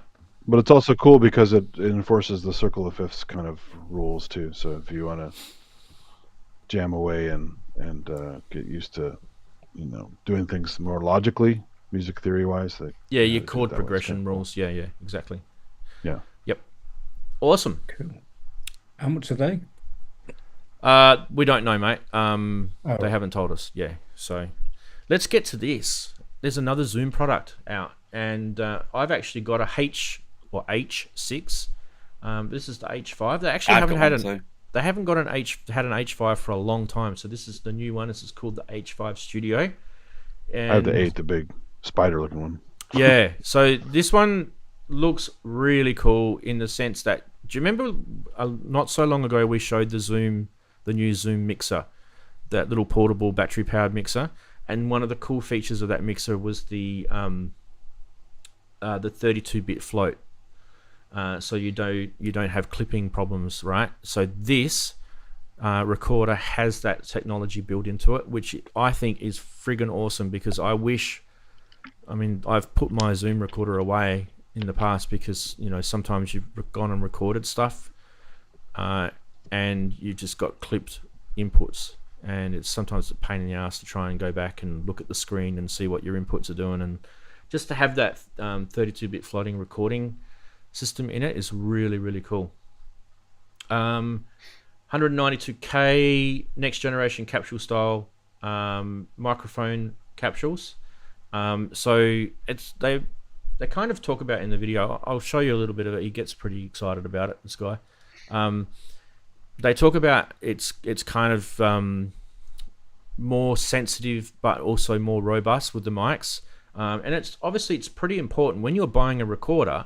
The mics have got to be pretty decent. So, and they need to talk about it and explain what that all does. But before we show the video, there is a 6-track recording capability on that, 4 isolated tracks plus a stereo mix, which is pretty cool, and an SD card on that for you. Most of that stuff is pretty standard across a lot of those Zoom recorders anyway. $350 US. That's the thing that kind of blew me away. I thought that was pretty cheap. Let's have a look at the video. Zoom. This is Samuel from Zoom.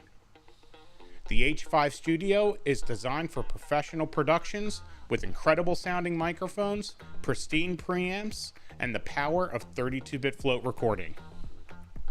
With large 19.4mm microphones, the H5 Studio captures incredible audio with up to 140 dB max SPL and a dynamic range of 123 dB. The built-in shock mounts suppress handling and vibration noise, so your recordings stay clear and clean. The H5 Studio's 2 XLR TRS combo jacks featured the same ultra-low noise preamps found in our F-Series, delivering crystal clear audio with an impressive 132 dB dynamic range and a negative 127 dB EIN. Whether it's a quiet whisper or a loud performance, you'll get flawless recordings without distortion. Each input can provide phantom power and can accept professional plus 4 dBu line level. Thanks to 32-bit float recording and dual AD circuits, you never have to worry about setting the perfect gain. Just hit record and capture pristine audio without clipping. And with dedicated gain knobs, you can mix live and save time in post-production. Alright, that's probably enough. I don't think we need to go into the finer details, but you guys can go check that out. So, like I said before, $350 US for that one. I think it's available now, because I did notice that the US store was saying it was shipping or something on their post. So, who is interested in this? It looks really good, that. Andersons have got it for 344, but it's out of stock with them, so it's probably just a new listing. If they haven't got the H6 a couple of months back, yeah. Does yours have the 32-bit float on yours, Darren? No. You might want to check to see if there's a firmware update for it. I'm saying no. I got it. I got it before Christmas last year. Yeah. It may not, but you never know. They might have done a firmware update because they're really sort of big on this now. Now they've got this algorithm. They put it everywhere. Awesome. Well, another good job by Zoom, I think. Absolutely. Can't go wrong with the Zoom stuff. Really, really good. My only criticism is that they used that rubberized paint way back when, and my Zoom recorder suffers from the sticky paint. You see, the one I got is the same as yours, but they got rid of that sticky paint. They just made it plastic. Yeah. Anyway, still think that little mixer that we showed a few months ago, late last year, is freaking awesome. I think Ian got one. I think Brooksy got one, or he was getting one. I'm not sure. And a few other people that I know have got them, and they're all swearing by them. So, yeah, Zoom do some good stuff, that's for sure. Right. How many we got left? Surely this is getting close to the end, guys. Couple more to go. Here we go. Hold your breath. The Florian. Hopefully that's named after the Kraftwerk guy, because that'd be lovely. This is a central modular synth. Frequency central modular synth. It's a dual voltage controlled oscillator. It's got kind of like a Roland SH2 and an ARP Odyssey style vibe to it. Each oscillator has different waveform outputs, including sawtooth triangle, pulse width with PWM capabilities, and it features a 2-pole multi-mode filter with low pass, band pass, and high pass modes. BCA for dynamic sound shaping. I mean, you guys know Frequency Central. They've got some skin in the game with doing Roland System 100 recreation modules, and they kind of know their stuff around this sort of area. So it doesn't surprise me that they're kind of hitting the SH2 vibes on this, and the ARP Odyssey. That's really cool. Probably in the filter, I would say. But anyway, let's have a little look at the video. Le video.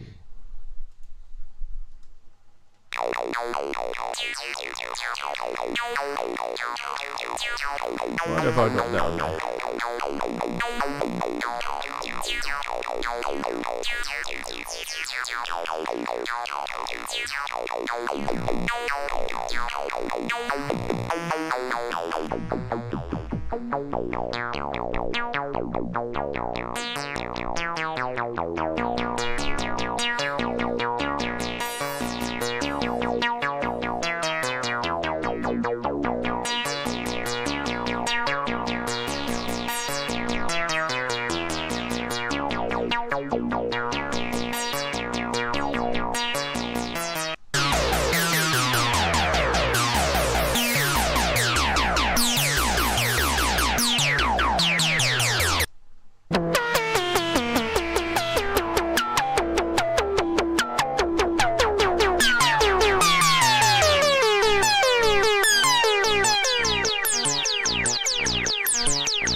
Well, there it is, guys. I actually think that sounds amazing.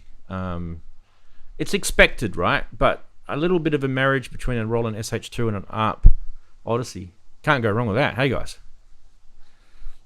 Yeah, sounds cool. I also like the keyboard graphics there. The Look Mom No Computer graffiti on his keyboard controller.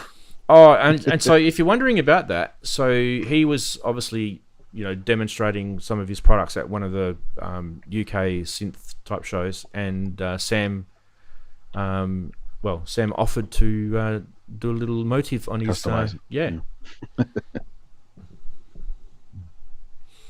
There we go. Don't have a price yet, which is kind of sad because I would love to have a price.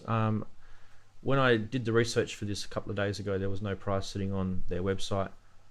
It's interesting because their website says, "Would you like to own one?" And then there was no information about yes, I would. Here's my email. There was none of that. It was just kind of just a big question on their page, and I don't know what they kind of wanted to do with that. Did you guys like the sort of white coloured faceplate with the sort of brushed silver knobs and the little black mini knobs? It's like Waldorf stuff, kind of. Looks very nice. It's very nice. It's got a bit of when I saw Florian, I thought it might be some kind of the opposite way around, wind or fluty kind of thing, since he's known for the flute stuff. Going way back when. Sorry, what was that, Darren? I just said, I like. It's a bit IntelliGel looking, but the opposite way around. Instead of having a silver plate, he's got the white plate with the silver things, and all the jacks are very similar to IntelliGels. Yeah, it's interesting because my frequency central stuff is all black plated with white print on it. So maybe he's kind of got that inverse black plate, white print, white plate, black print sort of thing going on. It might be the sort of alternative that he does. Yeah. Obviously you guys noticed that it was a Eurorack module, but it actually can be a fully fledged desktop synth if you want. So it is standalone in that sense, which is good. So it kind of ticks the not Eurorack box. And it also ticks the Eurorack I'm quite box. liking these type of more Euro boxes that can be just like one desktop little box pods. you put in I'm quite in getting into them things more than an actual full Eurorack system, so you can just get something really good, but you don't need a whole system to work around. Yeah, I'm the same. Not quite the same as a desktop, like not like the Erebus and things like that. Not the semi-modular, but more these sort of like little pods modules that you put in pods, and then it's kind of like a mini nifty case, like a little mini nifty case. Yeah, I like that sort of that idea. type of thing. Yeah. Ian's dropped in. I don't know how poor Ian's been waiting for us. And Ian has got audio. Hey, Ian. Hello, can you hear me all right? We can. Let me just pop you up in the corner. Actually, I might just put you up here like this. Hey, are you, buddy? Hello, hey, I'm Ian. all right. Well, welcome to the London Synth Pedal Expo. Ah, exciting. It's full of pedals, it's full of synths, and it's full of people. Yeah, that's awesome, man. So if I just turn the camera around, you'll be able to see. This is the main synth room. Well, hey. It is absolutely heaving. That's good. Yeah. It's good, but it's hard for you to get round. I'll take you for a wander. Go for it, mate. Okay. There we go.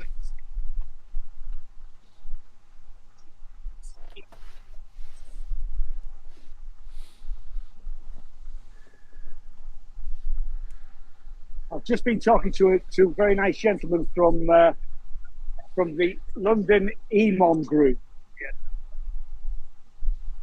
Right. And apparently they have a synth club in Walthamstow, which I shall try and. Sorry, I'm talking to. Sorry. Oh, thank you very much. There we go. you're live on the Ranzee synth show. Yeah. So it's organised by somebody called Ben. Yeah. Awesome. Yeah, I've just been invited to join the group. Yeah.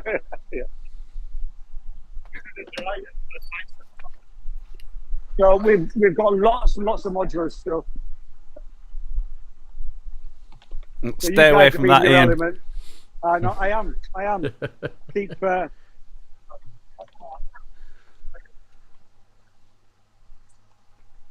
There's a hell of a lot there, isn't there? We've got some. Oh, here we go. Oh, what? We're getting some jerky video. Here we go. Now it's back now. Yeah, I did wonder about how good the connection would be. It's, not too bad.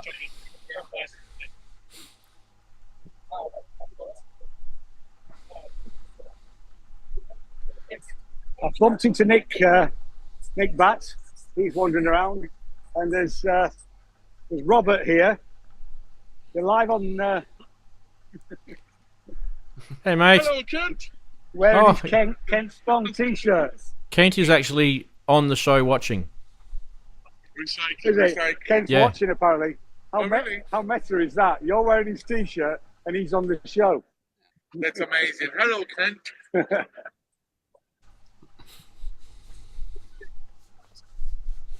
Yeah, as you can see, it's incredibly crowded. You know, almost too crowded to be honest. And it's not a very big venue. There's a completely another room completely full of guitarists all trying out synth pedals. We won't go in there. I'm probably going to bash somebody's guitar.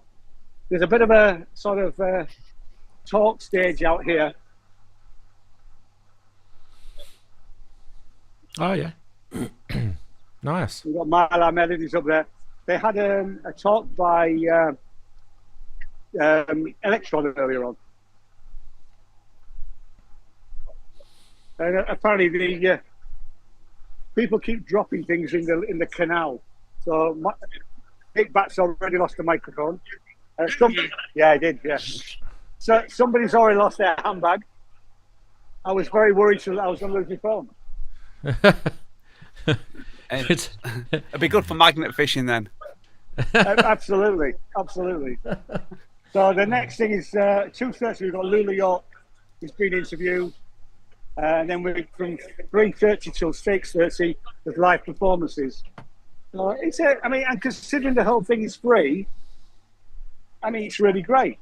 And Mr. Gaudi is here. Who? Gaudi? Mr. Gaudi? You don't know Gaudi? I don't know. Do you guys know Gaudi? Oh no. No. Before my time, Robert. Yeah, but he was in the Pink Floyd revival as well. All right. Before. Oh, okay. Yeah.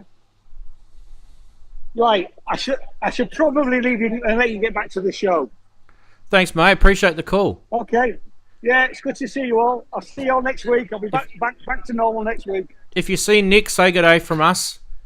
Will do. Good on you, mate. Thanks for the call. All the best, guys. See you, buddy. Bye. Bye. Bye. It wasn't like a Pink Floyd revival. It was guitars. See, he's popped out now, so that's fine. Awesome. That's really cool how we get people calling in. I love that. It's one of my most favourite things about the show. Now, what happened? There, that's gone now. Cool. All right, so we're up to this. This was the last one we looked at. The last product off the cabs of the rink is this, which I thought was extremely interesting. For you guys who are into sort of games back in the 80s, you guys would have remembered that a lot of the games in the 80s, we used to go out and buy sound cards, right? And we used to buy them because it made our games sound better. We got better music because some of the games had, for example, they used the Roland MT32s or the sound fonts. So this is going back a bit, right? So that's what this little baby is. This is the Serdaco TM32. It's a MIDI synthesizer, and it's an emulation of the MT32.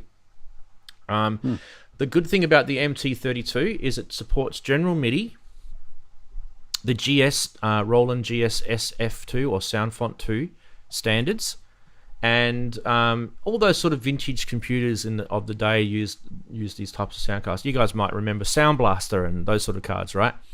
But what's cool about this little baby is a box that you can plug your MIDI cables into, and it offers that famous sort of Roland LAS multi-timbral synthesizer type sound.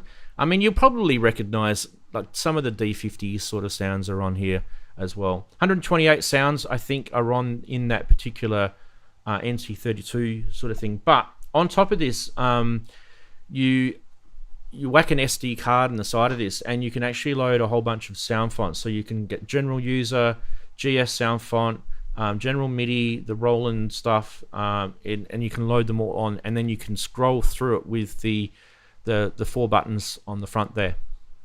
And the cool thing about it is it sounds exactly the same as what they used to sound, because it's all digital back in the day, and it's digital again. Now there is a video, but I don't have permission to show it, and it's actually a YouTuber who's been asked to do it. So all I'm going to say to you guys is, if you do, you can go check out the Serda shop, Serdaco, TM32's place called serdashop.com. And go check it out. It's also going to be linked into the blog article below. 116 euros for this. It's fully built, Darren. You don't have to build it. Don't worry. You don't have to 3D print the case or anything like that. It also includes the SD card. You can get it without the SD card if you want, for about, I think it's about £20 or 20 euros cheaper. And I've also, in the blog article, I've also put some links in for you guys. If you want to get this, you can download the MT32 and the CM32L ROM files. It's easy to find. They're on archive.org, so it's not like it's free. You can go download this. I've got some other pictures I can show. Outs and ins and... Yeah, I can show those. Let me... Oh, why is it signing me out for? You little schnapper. Let's just try it. Yeah, if you're an old school gamer like LucasArts and Sierra Games, MT32 or Sound Canvas are game changers for making your music sound great. Totally changed the game experience. Yeah. Come on. There you go. So it's got the SD card in on the side. That's where you put your SD card. And on the back, you got the MIDI DIN. It's USB-C, people. Yay, not USB micro, thank God. And it's 3.5 millimeter. Now this, I believe, is a standard line out, so it should be pretty decent from what I remember this guy saying on the video. Anyway, is that the last photo? Oh, that's a bit better look there. So you can see it's like it's a retro gamer sort of product, but I thought of you guys because I thought, look, this might be a way for you guys to tap into a project. By the way, with this project, I should say, there is an open source project that this guy taps into. So it's the MT32 Pi project, if you guys have ever checked it out on GitHub. And you can actually, it's been around for a while. I actually didn't know about it. This is one of these discoveries I had during the week. 116 euros, Brett. All fully built, including the SD card. So, yeah. Now, like if I could go back to here again, I'll show you this one. So you can actually order it with no card at all, and you'll see it'll update the price to 99. So you're saving, what, 17 euros without the card. Put your own card in. You can order it with these MIDI interfaces. Now, you guys won't need these MIDI interfaces because we already use MIDI and we're all pretty good with this, but people who are doing gaming will probably want this sort of stuff. So this is more for the retro computer people. You may want it, but you can just use any standard sort of MIDI interface for your computer anyway. But that's that. That's the what do you call it? Interesting. Serdaco, I think they're called Serdaco TM32. a general MIDI box. Yeah. With the sounds in it. Interesting. Yeah. Interesting. It's dirt cheap. €99. Get your own SD card. So they Dirt give cheap. the joystick port MIDI if you want it, basically. Well, yeah. But look, okay, so the purpose of this is for retro gamers, right? Yeah. But I didn't think of that for you guys. I thought of, hey, this is a cool little compact sound font box that you can use, you know, in your setup.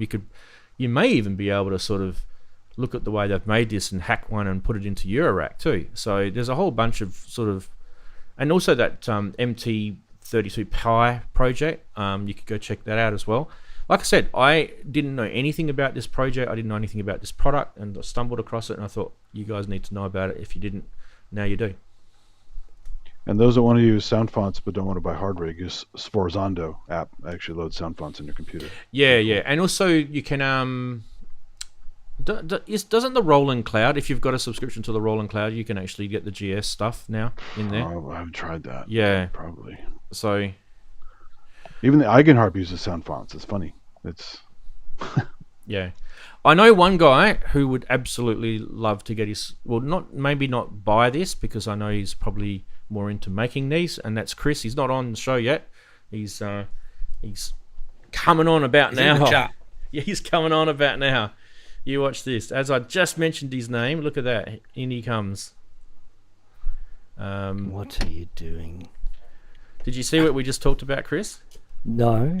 There's something about an MT32 emulator or something? This is a little box that Serdaco have made, which has the MT32 Pi project loaded on board. Oh, okay. Let me just pop you into the side so we can see you too, mate. Yeah, pretty cool, right? Did you know about that project? I didn't know about it. No, I didn't know about it. No. Yeah, it's classic MT32. Wow. Yeah. Sound Blaster days. Yeah. Yep. But you can load.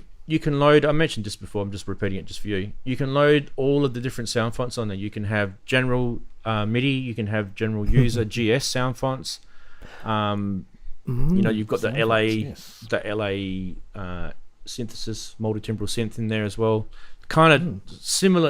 It's not a D50. So I know I mentioned before it has D50 similar sounds. More like a because D10. it does. It's more like a D10. Yeah. Sound. Yeah, exactly. like a 110. D110 was multi-timbral, so this one's as well. Hence the MT. Yeah. That was why it was invented, because people were using it, wanted multi-timbral, those sounds multi-timbrally in game music. Indeed, they You do. probably already said all that. I did, but it's okay. You're allowed to say it. It's fine. Well, you go. I'll back you up. Yeah, exactly. Exactly. Now, I want to put chat. There's one problem though. If you used it on certain games, when you replaced the thing with the MT32, it would try to do sound effects with the music engine, and it would fire off weird random sounds sometimes as a sound effect, because it sometimes didn't know what to do. It wasn't like duplexed, so you could actually do sound effects and music if you hooked up the box. I guess it probably experienced that if you did that. The video on that shop, there's a video below, which I can't show because I haven't got permission. That video does actually show an example of exactly that. It's actually really cool. Yeah. When they wrote the emulators, they fixed that problem. They were able to grab the sound files that they needed and also use the music properly with those like scum emulators and stuff. Nice. If you follow that. Yeah. Awesome. Well, guess what we can do now? Because Chris is here. Darren, you forgot to remind me. Well, someone was saying about Synth Quiz, but I don't know. Oh, don't worry about Synth Quiz. We'll get to that. Don't worry about that. Price what? Yeah. I wasn't worrying. It was just Chatty's worrying. All we're going to do is how's your week been? And we're going to start with Darren. Darren, how's your week been, mate? It's been good. It's been okay. Yeah, I'm looking very. I've not put any Vaseline on the camera, by the way, but my camera is bad. You're pixelated, buddy. Yeah. The bandwidth, yeah. I'm pixelated, yes. nothing else is on. I don't know why that is. What have we here?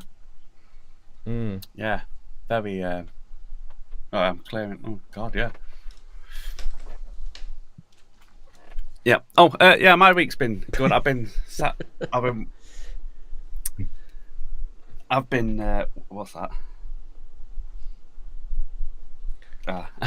Yeah. I've been writing stuff. I've been writing live because I'm playing at Off the Tracks Festival in August. I think I'm on the Dream stage before System 7 actually. So I'm writing for that at the moment.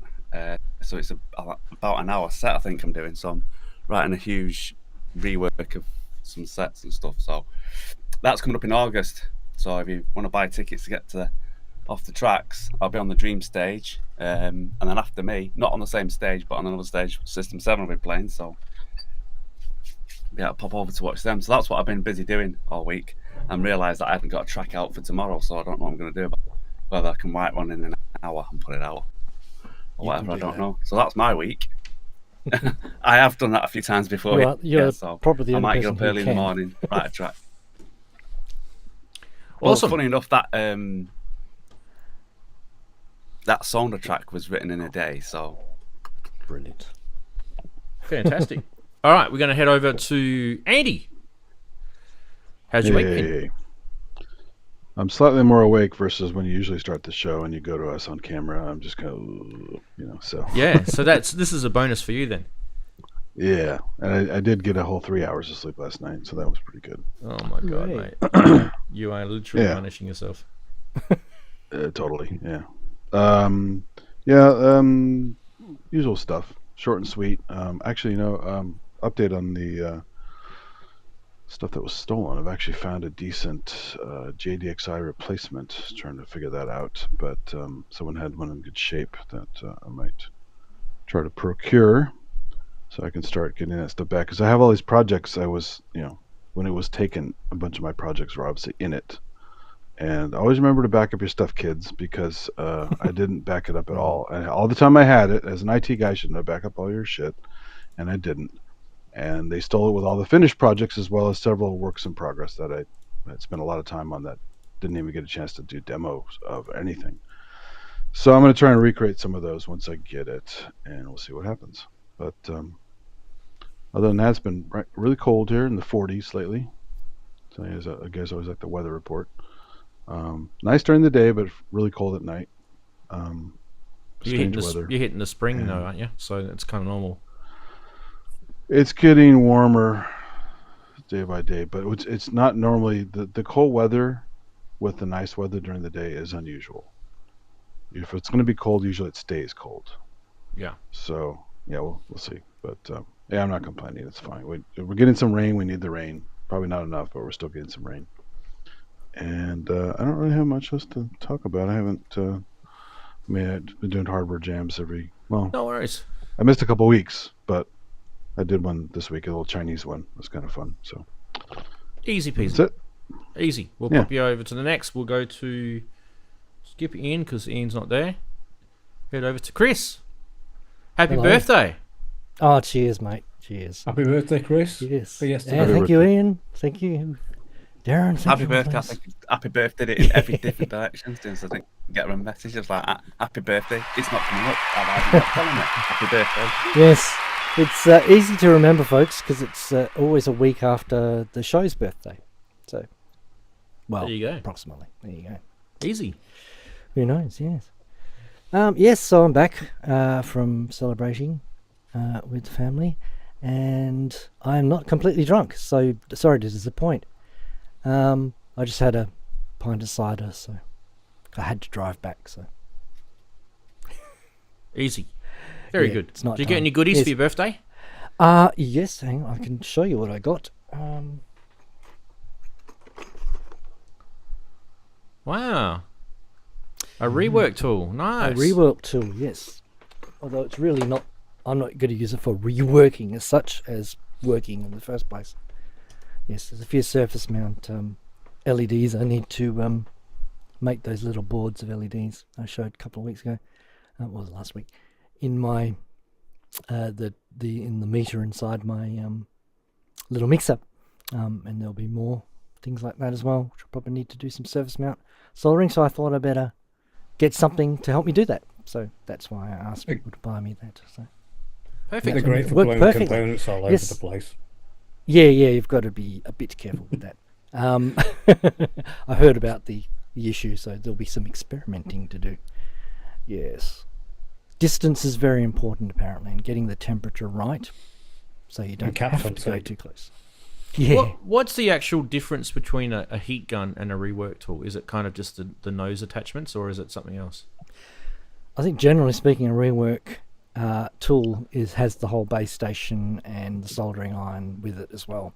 Right. So you've got the reworking tool and the soldering iron. It's all sort of in one unit, whereas that's just a little plug-in blowtorch type thing. It's like a heat gun, right?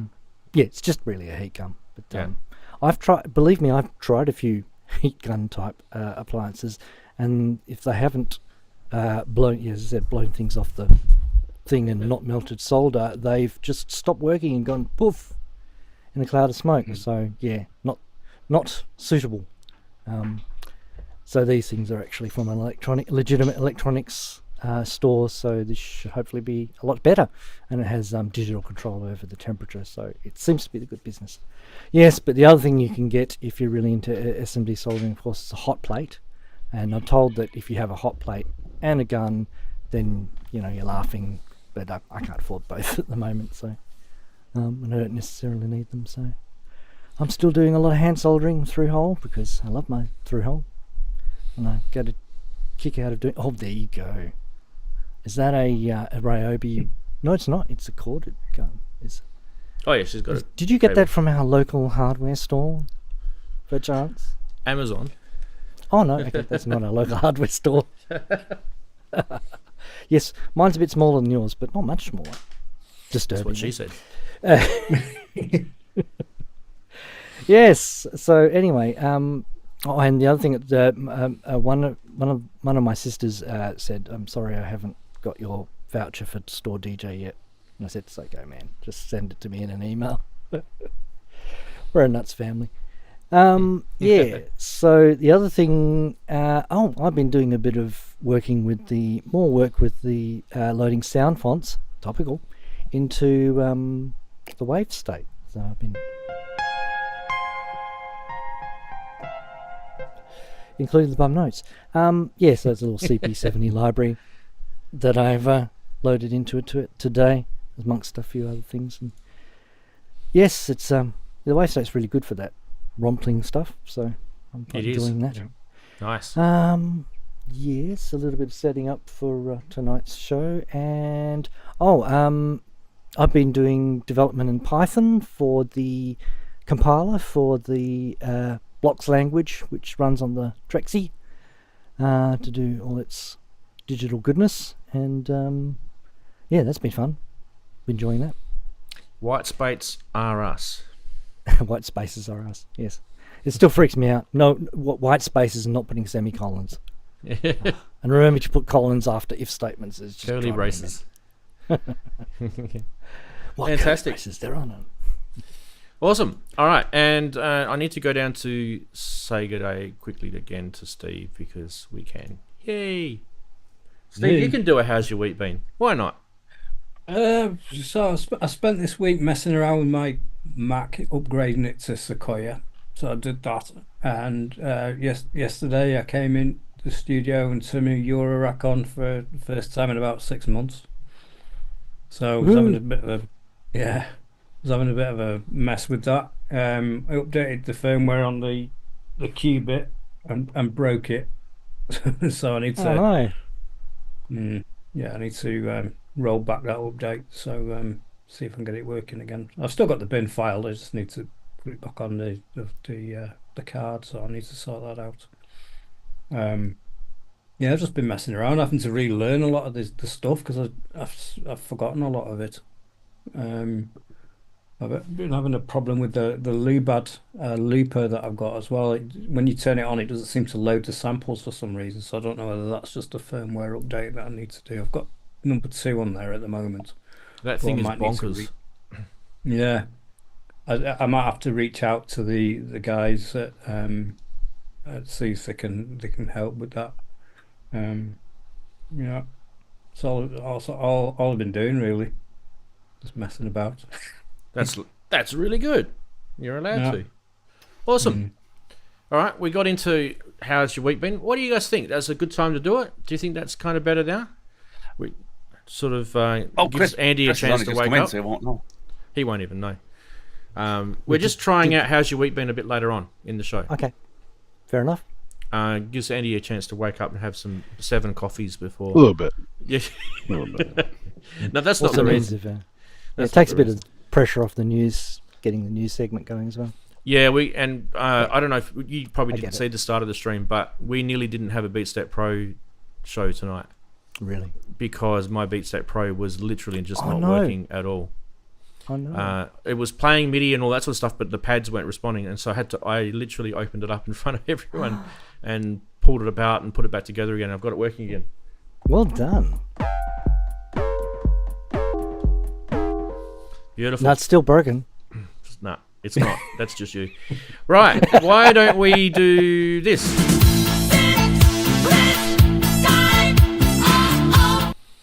Yes, indeed. And it's, what are we, about an hour and a bit into the stream? Nearly 2 hours into the stream. We haven't done this yet. Who cares? It's my show. Nearly 3 hours. First clue, PCM. There we go. There we go. First clue, PCM. Stick that in your pipe and smoke it, people. We'll get through the clues pretty quick so you guys will get a chance. Here we go. Right. Should we do price watch? We should. The stalwart of the show when we go through the used gear. The used gear. Starting off with the Moog Taurus. About 5.8K on the Australian scale, which is, geez, it's probably about nearly 3K British. Nearly 3K British. What can I tell you about this? It is a live reverb show. This one. Let me get it up. That's what I can tell you about it. Got a local one much cheaper than that. It's pretty expensive. Reverb, stop asking me to accept your cookies. It's almost like the Girl Guides. Asking me to accept cookies all the time. What's going on? Right, here we go. This looking pretty naff, this one, hey? Good old filter, imagine all the dirty shoes that have been on this thing. The beer that's been spilled on it, yeah.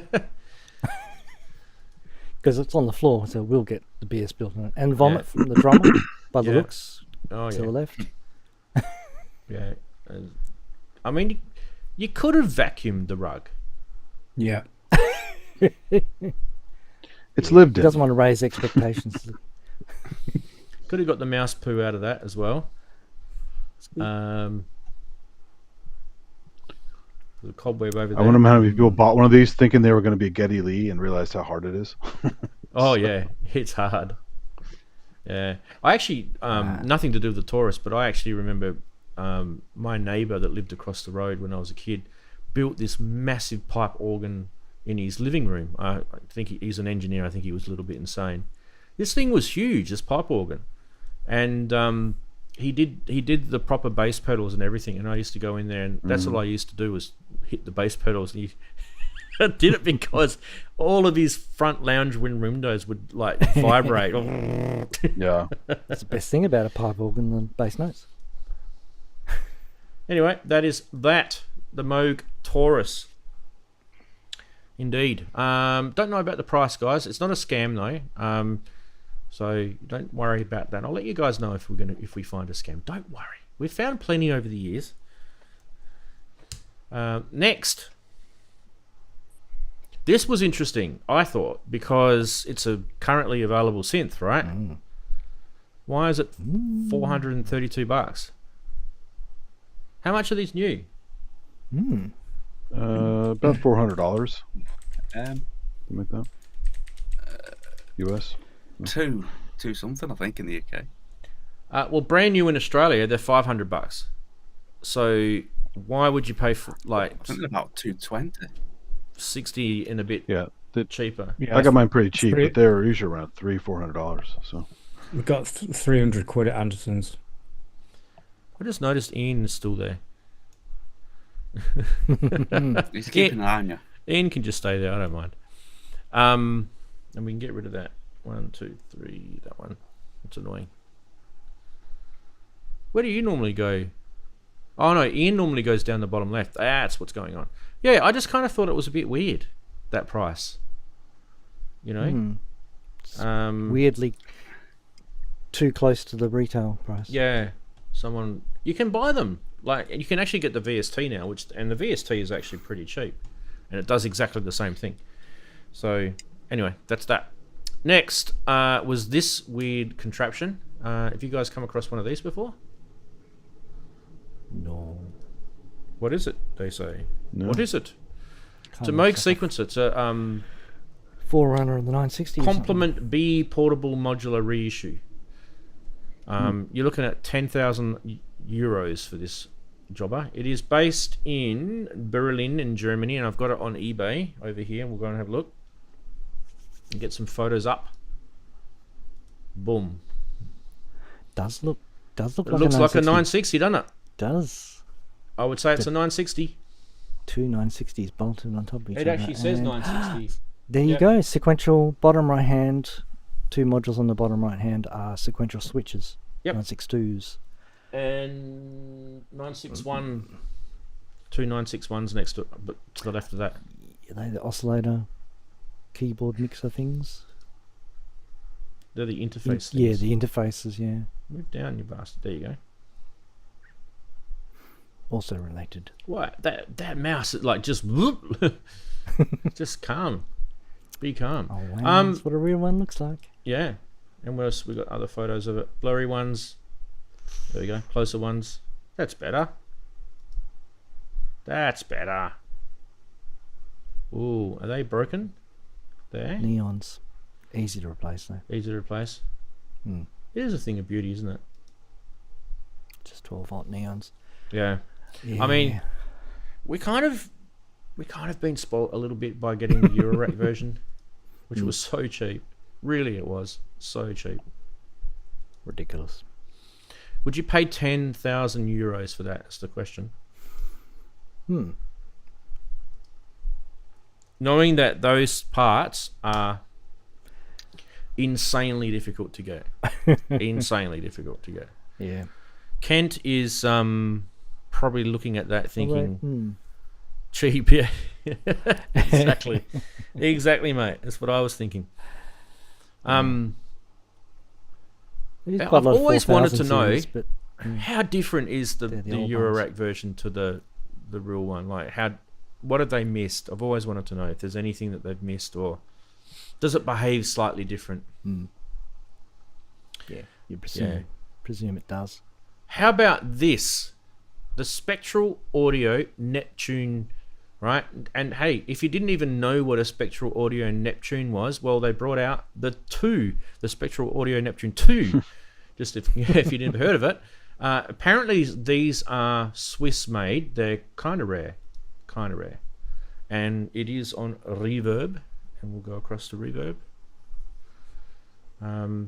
Rack mount, Wagoo. Have you got one of these in your Rack-a-thon museum?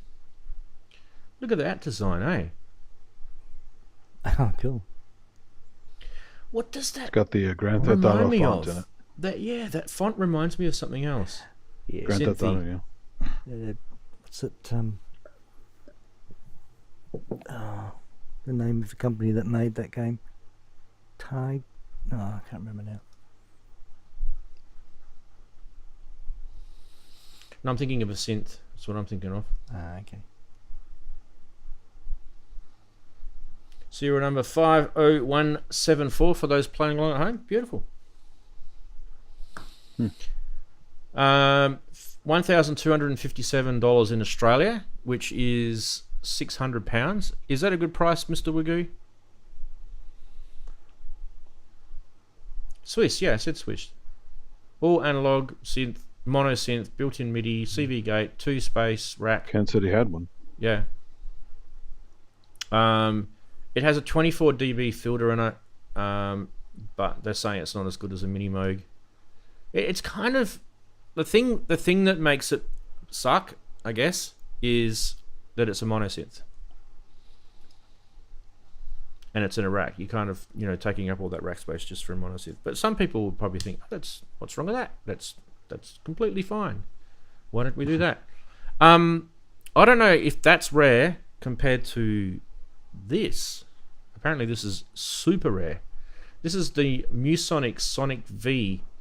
There's only 100 of these apparently made. That's why it's nearly £8,000. A lot of Malula bars for this baby. Look at that. That is insanely weird looking. So it's more white instead of the Sonic 6, which is more blue. Yeah. Yeah, a lot more blue. Rather liberally spaced out panel. Ugly blue, would you say, Andy? Yeah, it looks cheap. The Sonic 6 looks cheap the way they did it. Yeah. What can I tell you about it? It was made in 1972. This, like I said before, this is number 96 out of 100 made. So this is the Musonic Sonic V or Sonic 5, if you want to say it that way. Apparently, the reverb lister said this is the only one he's seen with the front panel that overlays, that differs slightly than the others. But I don't really know much about it to sort of verify that or not. But what I do like about it is the actual signal flow. Yeah, the signal flow and just it's nice. The UI design on it, I think, is actually really nice. I feel like it's more of an educative type synth. The Sonic 6 apparently was designed by Gene Zumchuk, who also designed the 960 sequencer. So there's your little cross-reference, boys and girls. According to the literature that's out there, it was designed for the music educator, which is I just mentioned. It features a ring modulator and microtonal keyboard scaling, 2-note keyboard capacity, and extended modulation resources on it. According to the lister, he reckons it sounds insane if you can get it to sound that way. If you're into noise, sound effects, and that sort of stuff, it's really good for that. He's done a whole bunch of work on it. He's power supply recapped, cleaned all the pots, few jacks, ground hum eliminated from it, which I think was a fairly common thing of the day. 741 op amp replaced in oscillator A, full calibration. So he should. It's got $2,000 postage on that as well. So I say Australian, so £1,000 postage. So he's going to wrap that in baby steel fur at that price. It has a transient generator. We have one of those in San Francisco already. So yeah. Andy's doing the jokes. He's awake now, people. Couldn't resist. How often do you see transient generator on a synth? So it's just kind of funny. Yeah, we don't need to generate any more trans. I don't think. I'm quite good for now. I didn't mean that trans. I'm talking about homeless people. So. Yes, I know you were, and I wasn't. Yeah. Anyway, so what would you get? Would you get the this thing? This thing, the Spectral Audio. The 960s times 2 plus a bit. The Valdo Strakfet for a rip-off bargain price of nearly the retail. Or the Moog Taurus with suspect hepatitis. Overpriced. Yeah. Don't go licking the pedal, Steve, alright? Oh, well. You think he might have cleaned it before he put it up for sale, wouldn't you? Just make a bit of effort, you know what I mean? If you're asking that kind of money, you'd clean the dust off it first. Yeah. I've got a synth here that when I bought it, it was all battered. It's the Korg EX800, and I bought it like that. It was all battered. Someone, I don't know, used it as a pea shooting thing. I'm not sure. It's got all these little pits, tiny little pits in the metal. And I was speaking to Kent about this actually a couple of months ago, and it would cost way more than what the synth is worth to resurface the panel on it. What I'm thinking of doing is probably just doing a nylon. I've got a friend who does nylon printing, and I might just do a nylon wrap on it. Yeah. Is that the expander for the DW8000? No, it's just the desktop synth. It's Poly 800. Poly 800 in desktop format. Oh, right. Oh, okay. Yeah. But it just won't sell because people look at it and go, ew, that looks disgusting. And it does. I mean, I cleaned it. I've actually got, oh my God, that thing has got the worst buttons in the world. I don't know who designed it. Some engineer needs a slap who designed it. If you pull the little buttons off, right, underneath they've got these little concave copper discs, right? And that makes the contact with the electronics below. So when you press the button in, it creates the electrical contact, right? But what ends up happening with these little concave discs, copper discs, is they get gunked up in hair and dust and stuff like that. And anything that gets down there literally just negates them from working at all. So you're sort of touching the button and then you're kind of moving your finger onto the side and then squashing it in a bit harder. Oh, yeah, we got it to move one MIDI channel forward. We got the filter to go up one increment. Oh, now it's not working. So I pulled this whole thing apart, cleaned everything meticulously. It's all working beautifully, and it's because of that faceplate. It's literally, people are just like, eh. So I speak from experience. If you've got a shit looking listing because you forgot to vacuum your carpet or wipe your bit of gear down, just take the photos down, redo it, and then put it back up. I guarantee you'll probably, maybe the price might suck as well, but other than the price, you might sell it. My favorite eBay post of all time was this guy who was selling some tea kettle or something like that. It was reflective, chromy, kind of very shiny thing. He took a picture of it to post in the nude. Yeah, I remember that. I didn't realize he was in the reflection. I remember that. It's like, in the mirror. Yeah. What are you doing, mate? Like, come on, man. What are you doing? That literally got across the internet, that one, didn't it? It did. Yeah. Classic. I want to ask you real quick. Did you hear a demo of the what was that, Neptune 2, whatever? When you saw the link, did you go listen to a demo of it? Did it sound okay? You don't have to bring it up. I'm just curious if you checked it out. There's one on Reverb at the minute for 610 quid. No, I didn't. Yeah. Sorry. Check it out though. Go check it out. £600 is pretty good. Yeah. That's probably the same one, Steve. Oh, is it? Yeah. Sorry, I wasn't paying attention. That's all right, mate. Let's go to the second. Let's do the second clue for the synth quiz. Second clue is linear. Oh. Yes. Oh, come on. Come on, people. Just remember too, if you are going to put your answers for the synth quiz in, there is a specific format that I like, and it's synth quiz. Ranzee to highlight my name. Synth quiz, and then your answer in.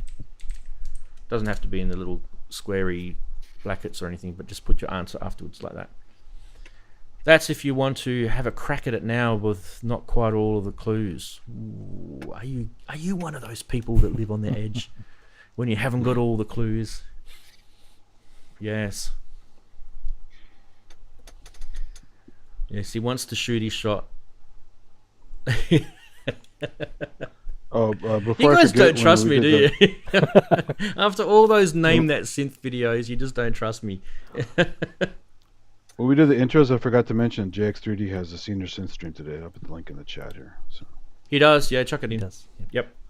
All right, while we're doing that, why don't we do what we said we're going to do today, and that is get into Saturday Sonority, because it's here. And today, ask us anything about that thing over there, which you can't see. Let me try it. That thing there. Ask us anything about. Get off. Name. Go. Get lost. Go. There we go. ask us anything about this thing.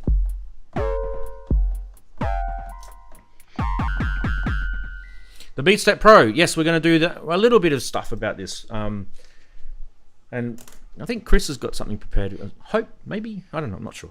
Yes, anyway, I wrote some notes. First thing I wanted to do is the drum controller for Eurorack. Because I kind of feel like this is one of its strengths, really, isn't it, guys? Yeah. Yep. Now, where's my mouse gone? Why is it gone over there? That's weird. I mean, that special module that has the snake that you're talking about? No, you're thinking of that HDMI thing, aren't you? No, there's one. Some guy created a module that's designed to work with this, with the color-coded cables and a snake that connects to the module to make it easier to plug and play, basically. What are you doing, Steve? It was a while back. It's a couple of years ago. Someone slapped Steve in chat. What are you doing, mate? Right. Okay, so if you guys don't know what the BeatStep Pro can do on the back and you're thinking, what are all those little dot holes on the back for?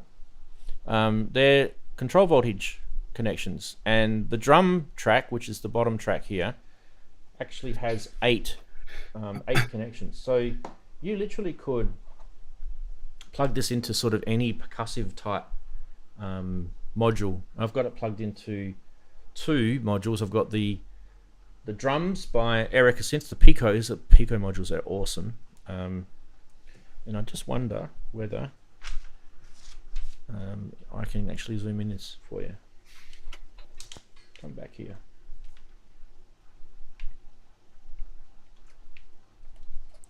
Why is the zoom not working? You are an ass. That's what you are. Why are you not working?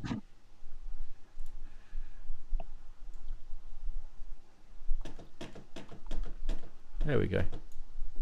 So that's the drums, that one there.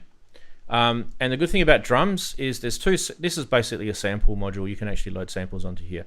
It's got two drums, and you've got two triggers and one output. So it mixes the output, and each of the you just switch to that, and you can control. These are like the samples here. So when the knob isn't lit up here, it means you're controlling the sample selection. So if I was to trigger that one there,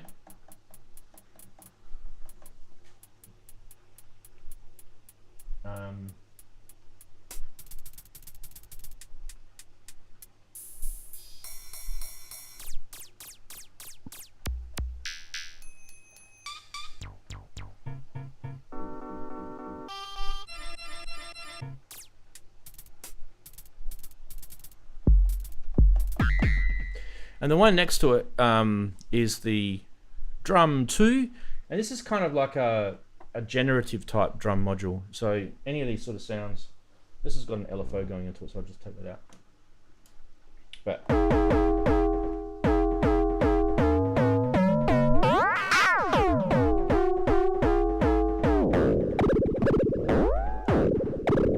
and all of those things can be controlled via CV. You can do the CV2 if you want.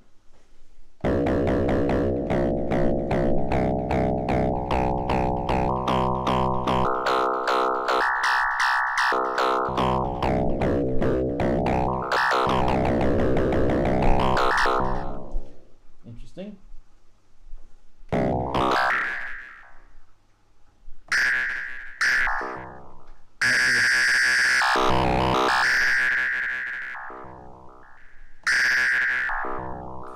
Anyway, so that is the 3 that I've got plugged into this, and not really that exciting, I guess, but the cool thing about the BeatStep Pro is that we can manipulate this stuff.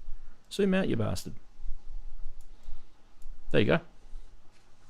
So we can just record anything on here. We can go, right, I want to record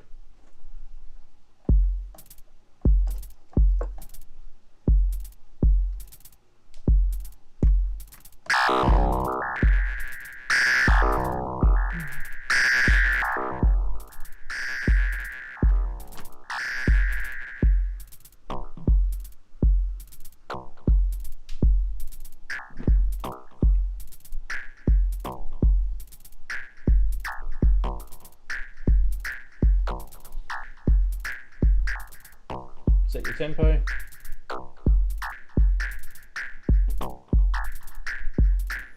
And then it's like any sort of sequence recorder. You can just hold down your pad and tell it that you want it to do it all wherever you want it to do. Just have boring old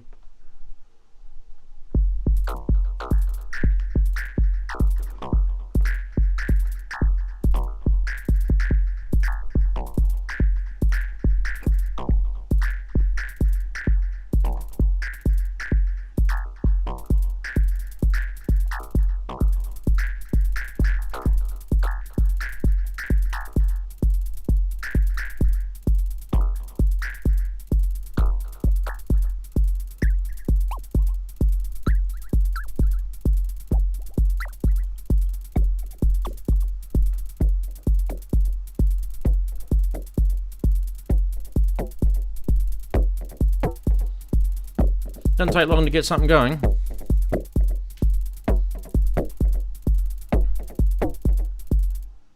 And that's just using eurorack. So, you know, you can actually use any control voltage type modules as well. You can use, you know, for example, the Moog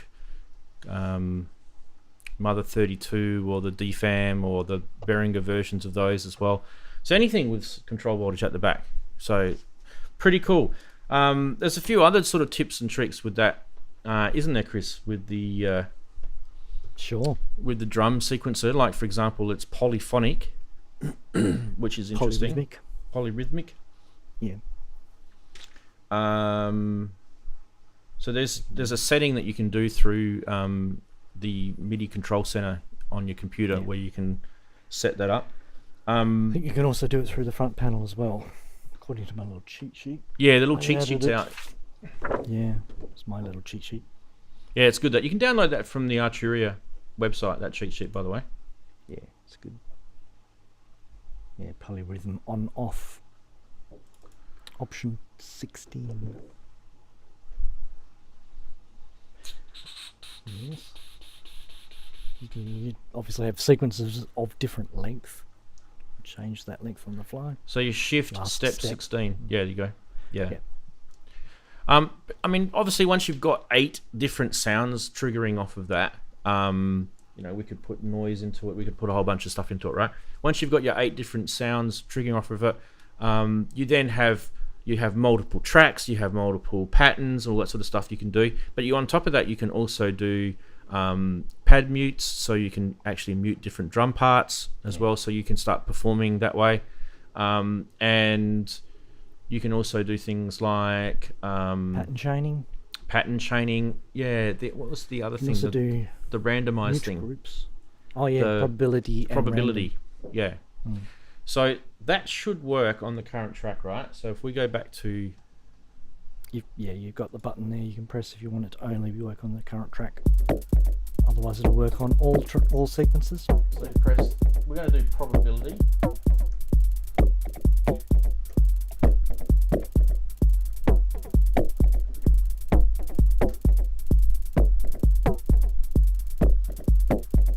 And we're going to mute.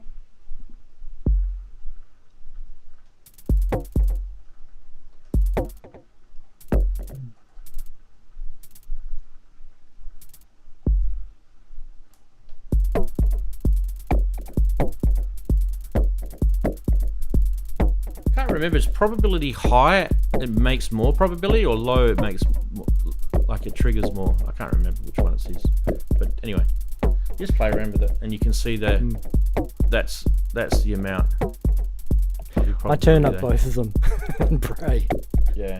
I think I turn up random 50% and turn up probability to 50%, and it seems to do a fair bit of randomy goodness. There you go.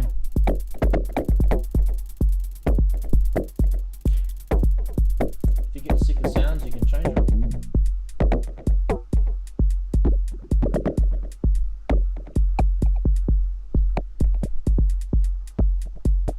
Let's change the kick drum.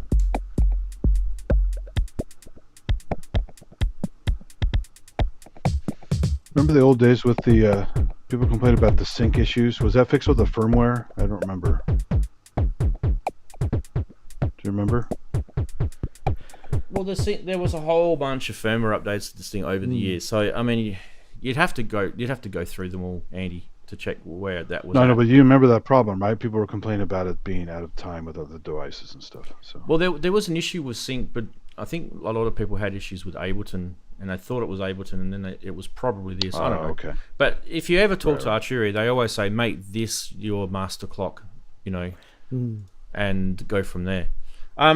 The other thing that I wanted to mention, I guess, is you can use this thing as a trigger to trigger other sequences. So basically, that little sequence that I just did for those drum triggers, and in eurorack, instead of it triggering the drum triggers, I can actually set it to, if I go over to the 960, for example, and set it to trigger on the shift, it'll shift the sequence until it hits the next trigger. And so you can actually have the step sequencer be triggered by the BeatStep Pro in a kind of rhythmic way. So it doesn't have to be sort of a linear way, more of the rhythmic way, which is interesting. So it's the same theory. Instead of you triggering sounds, you're triggering steps, and you can do it the same with a what do you call it? What's that sequencer? U182, the 182. Yeah, on the Metropolis. Yeah. I can show you guys that if you're interested, but it's it's more plugging in and showing you. But the 182 is over there, so it's not far away. We can just move cables and do it, and can show you guys. You need a long cable. A longer cable. I got long cables. But what I thought we'd do is the other thing is a MIDI to CV converter. So this is the thing that I've never really actually tried this, and I've always mentioned it to people. Oh, you can use it as a MIDI CV converter. It's really cool. Blah blah blah. But I've never actually tried it. So I'm now going to try it for the first time. So I haven't tried it. What we're going to have to do is we're going to have to connect it up to the Mac with this little cable here. So you're going to go USB MIDI. Yep. Cool. Go to a sequencer on it. Leave it over there next to the eurorack, because then we can trigger something from eurorack. So if we then go to Ableton, we can then come in here and we can say, right, I want to send that to the BeatStep Pro. So any MIDI that I set up here, I want to send that to the BeatStep Pro. But if I send it to the BeatStep Pro on channel 10, it'll trigger the drum track, won't it? Drums, yeah. If I remember rightly. So, I don't really know how well it will do it, but let's say we want to insert an empty MIDI clip here. And I don't know what notes are what. Find the note. Drag. Yeah. Hold the note down and drag up and down. Can you do that with Ableton? You might be able to. Well, another way to do it is to go into the MIDI control center here and have a look at the controller map. It's no device settings. Here we go. So pad 1 is 36. I'm guessing. Is that right? Yep. So is that CC 36? No, it'll be or is that MIDI Note 36? Okay. Be cool. Note 36. Yeah. All right. So then all we have to do then is go into here and work out what Note 36 is. And Ableton doesn't tell me that, does it? Scarpered. Just hit C1. Well, let's do it this way. Just hit on the keyboard. There we go. All right, so let's find that one.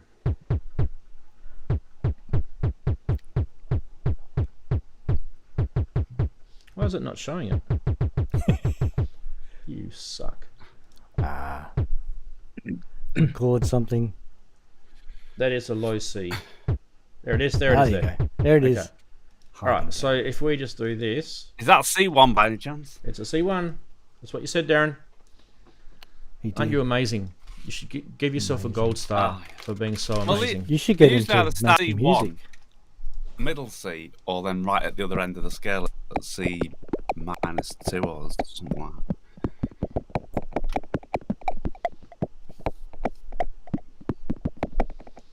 Okay. Let's do this.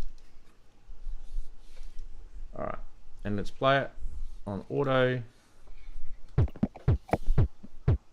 There you go. Ready to CV, guys. How easy was that? Gate. Where's my little camera angle gone?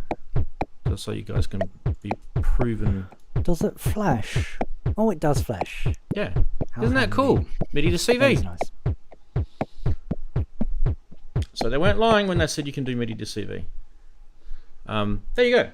So drum computer, drum controller for your eurorack, MIDI to CV converter. You can also use it as a sequence manipulator. So there's a couple of little tips just off the top of my head, and I want to have a little breather because I want to go get myself a drink. And I want to, Chris, do you want to have a crack at some of them? Did you have anything lined tips? up? Yeah. Yep, I have something lined up. You're amazing. Yep. Bear with me as I set things up, camera-wise. Firstly, can you guys hear me? Yes. Yeah. Good. Okay, I'm on the lapel mic now, which means I can move away from the microphone. Hopefully, I can unhook this, or maybe not. Oh. Right, so what do we do? Let's talk about what I have set up, shall I? So, there's my BeatStep Pro, and at the moment I have connected, actually I'll just talk about, play it, and then you can get a bit, I'll talk about what it's actually happening. I'm going to go full screen on you now, mate. Ready to go. Okay.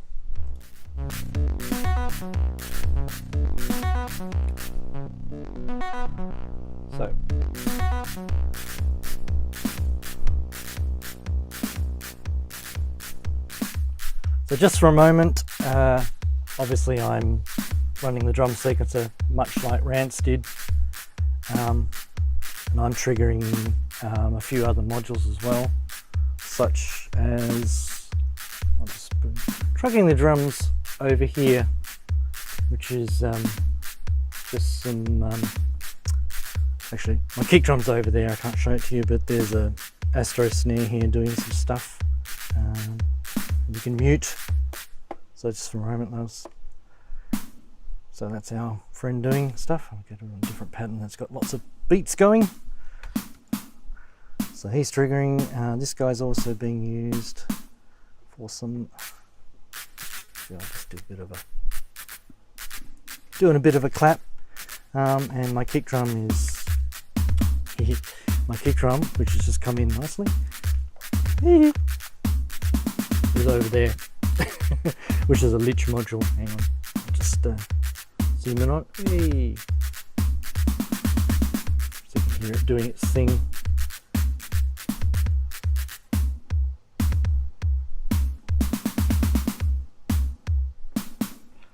So that's what's going on the drums. If we get back to wrong knob, Chris. Okay, hello. It's our BeatStep Pro again, and focus. Excellent. So kick drum back in. Get back to what I was talking about. So what I'm doing here is, so I've got a bit of a sequence going. It's just a bass line, and I'll just talk about what I've got hooked up to do it. So this is sequencer 1 that's running. So steps on, a whole lot of steps on, but notice there's no steps here because you can kind of hear there's some modulation going on within all the steps, as well as them being different pitches. So for example, if I bring in another one, so like that, and what I'm doing to get that kind of sound is, I'll just go to the other screen.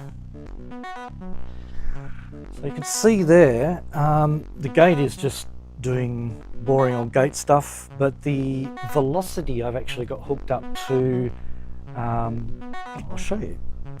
The velocity is hooked up to it.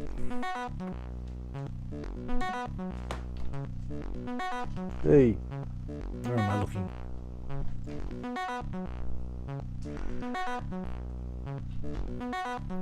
Are we disorientated much? Let's see if I can operate this camera better. Okay, which way?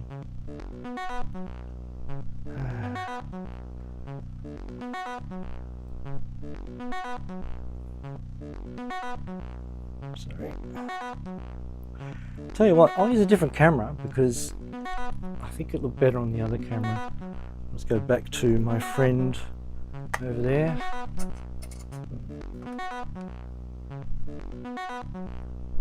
Is that upside down? Hey, it's gone upside down. That's cool. Oh, it's because I used that. Yes, sorry. Yes, Because you're in Australia, it's upside down. Yeah, that's what it was. I'll just move my normal webcam over and switch to that for a while, because that actually does show this better, I think. Might not be in focus, but I should be able to explain what I'm doing. Okay. So if we... There you go. There's a... it's not too out of focus, is it? I'll make a slight adjustment. There you go. Okay, so I have here an oscillator. It's a Pony VCO, so Befico Pony. And what you saw before, I had this, the velocity of every note is actually going into the timbral input. So if I take it out, you can hear that the timbre of each note is exactly the same, but the pitches are changing. And so when I put in this, then it starts changing that velocity, which just stop it and point out that when you play notes, you get different velocities when you play live. So you get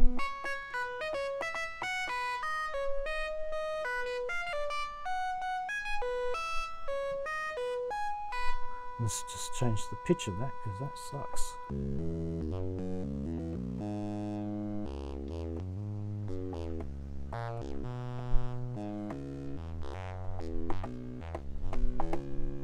So that kind of cool gets you into sort of vocal territories of mucking around with sequences.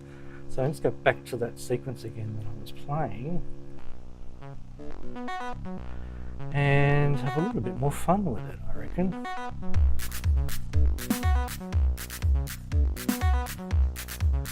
For example,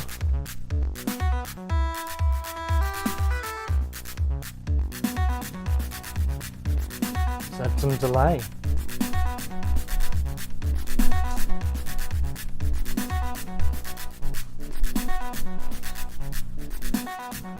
And go back to the main camera. So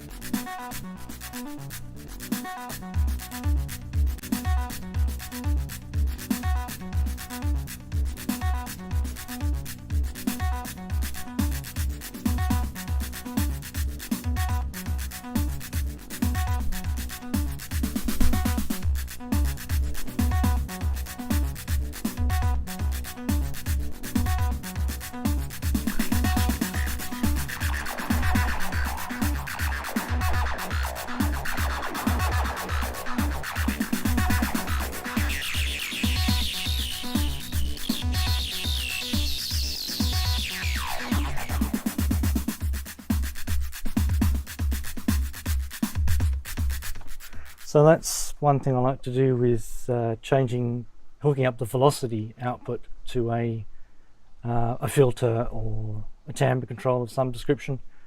There's only one caveat I can say about that particular method, and you'll notice it. Actually, it's a bit hard to demonstrate, but one of the problems is that, of course, velocity only is attributed to when a note is playing. So if you, for example, do that, play. Oh, turn up the filter, that would help, wouldn't it?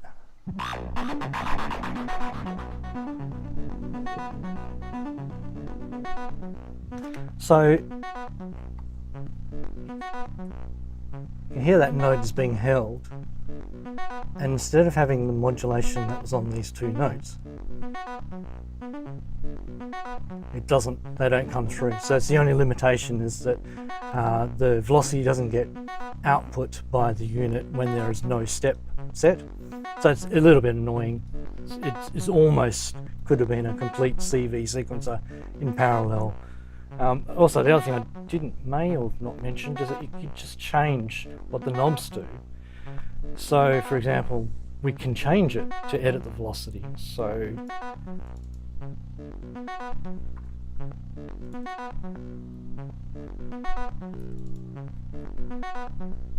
that first note is now being changed slightly. So, and you can change all the other notes, of course. The 12th note, which would be here.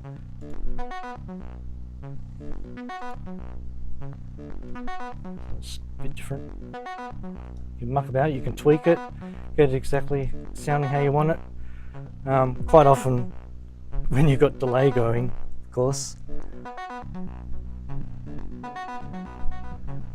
and this sequence kind of exploits that. The high notes jump out and they get caught by the delay, so you can, the other thing you can do with that is, so 12 is the note I'm thinking of. So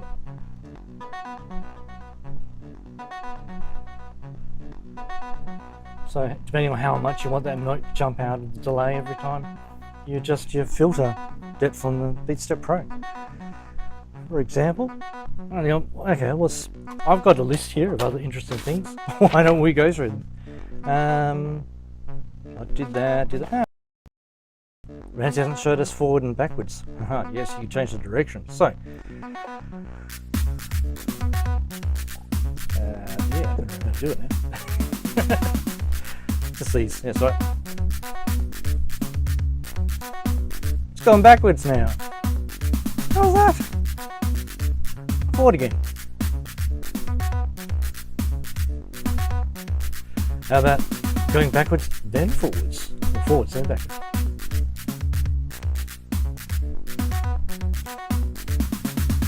Just made a 16-step sequence, a 32-step sequence. Oh yes, and of course, one of the most important things, because we're all kind of probably getting a bit bored of this sequence. I know I am, so that means it's just time to change note.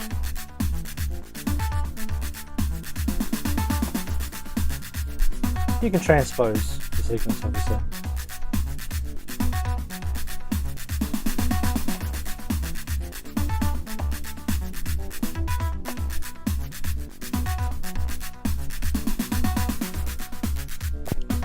Don't forget the real-time ribbon too, that's always fun.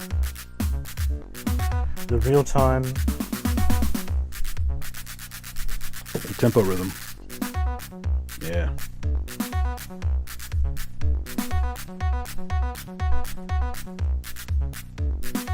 You can combine it with a mute.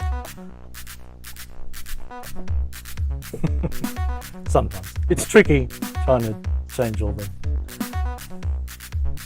So if we go back to the one with the massive fill.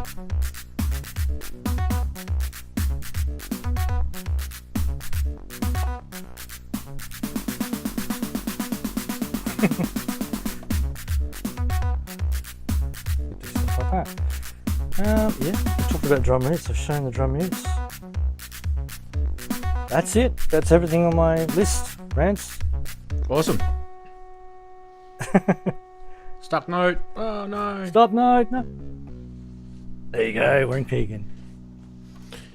The other thing that I was going to show you guys is when you do get some quirky MIDI type setups, the BeatStep is actually pretty handy for these kind of weirder sort of quirky sampling type products. So the Roland P6, for example, actually talk about quirky. The MIDI channels that it listens on This one's on channel 5, and that's the granular synth. So if we want to, we can go into Ableton, map that, keep BeatStep to channel 5, and now this should play the granular synth if I've got that set up properly. There we go. And it's not playing. Why is it not playing? Anyway, it should be. It's firing.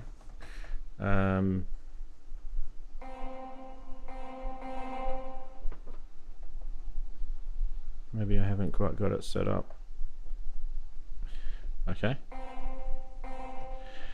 But that's not really what I wanted to show anyway. What I wanted to show is there's this quirky thing on here which actually is on MIDI channel 11 on this thing, and if you can access all the different samples.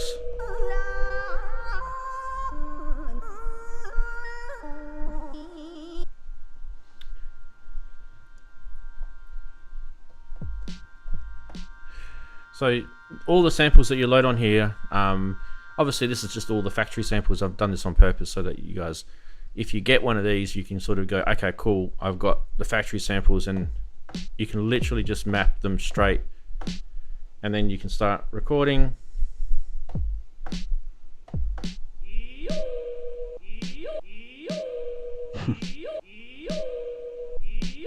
It's kind of annoying. Probably should have cleared the pattern on that.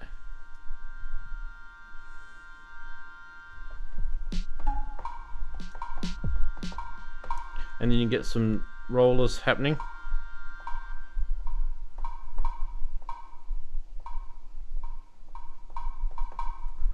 Alright, that's on record mode.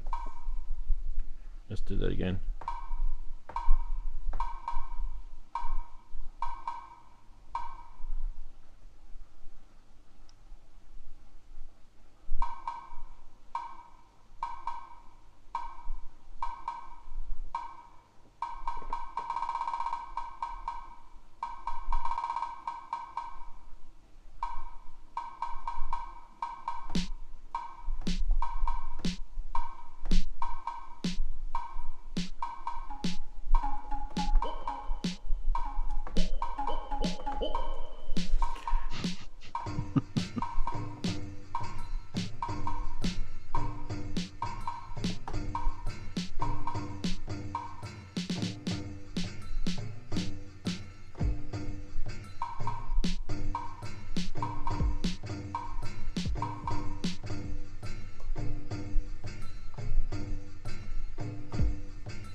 There you go.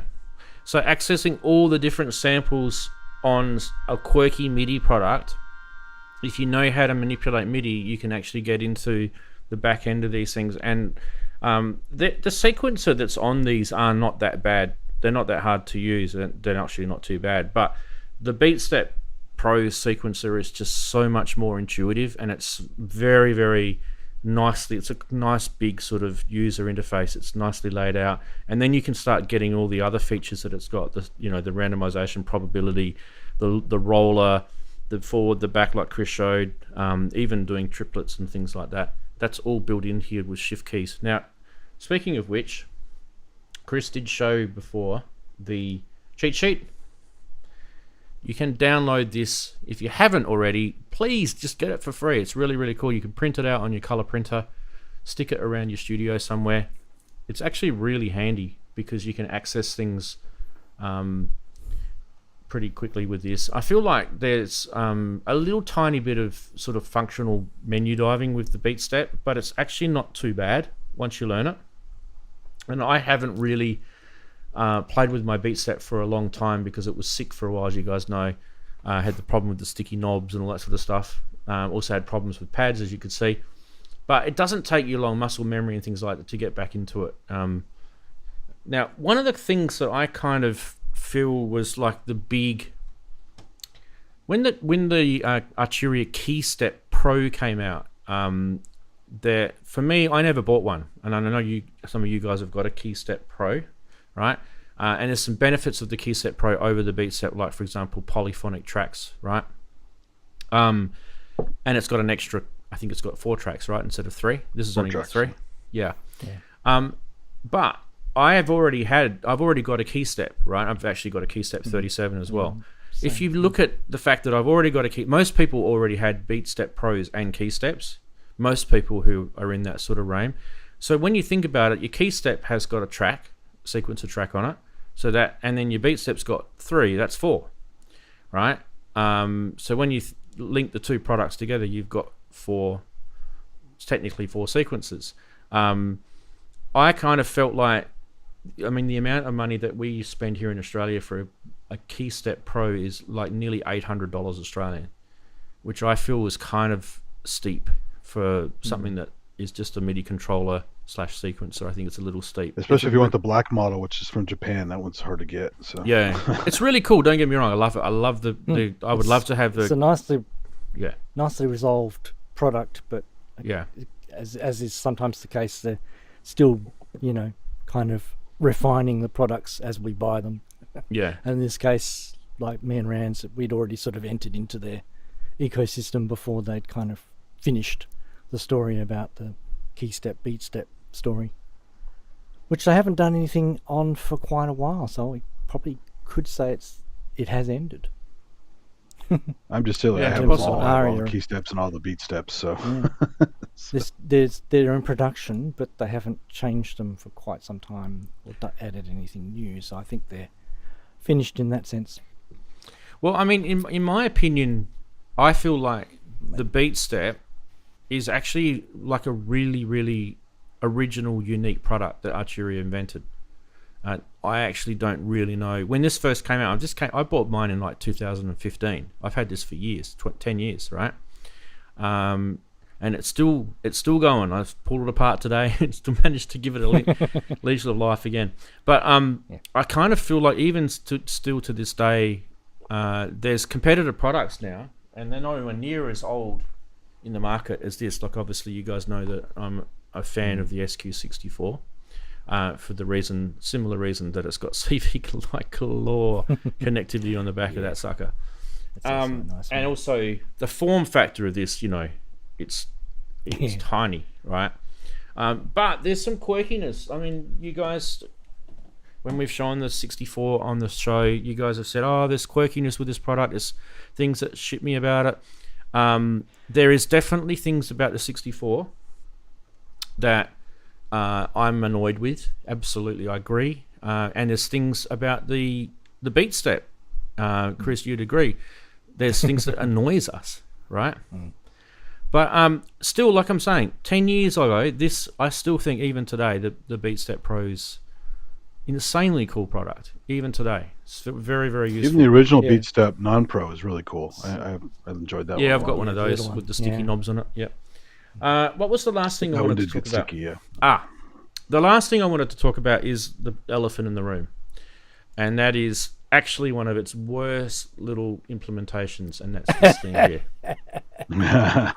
Yes. Sorry, mine suffers from old age. You can see it's like some of these cables have yellowed from being sort of stuck behind near windows and stuff. Anyway, this, if you're wondering what this is a Y adapter that Arturia actually give you. Let's take it out and I'll show you.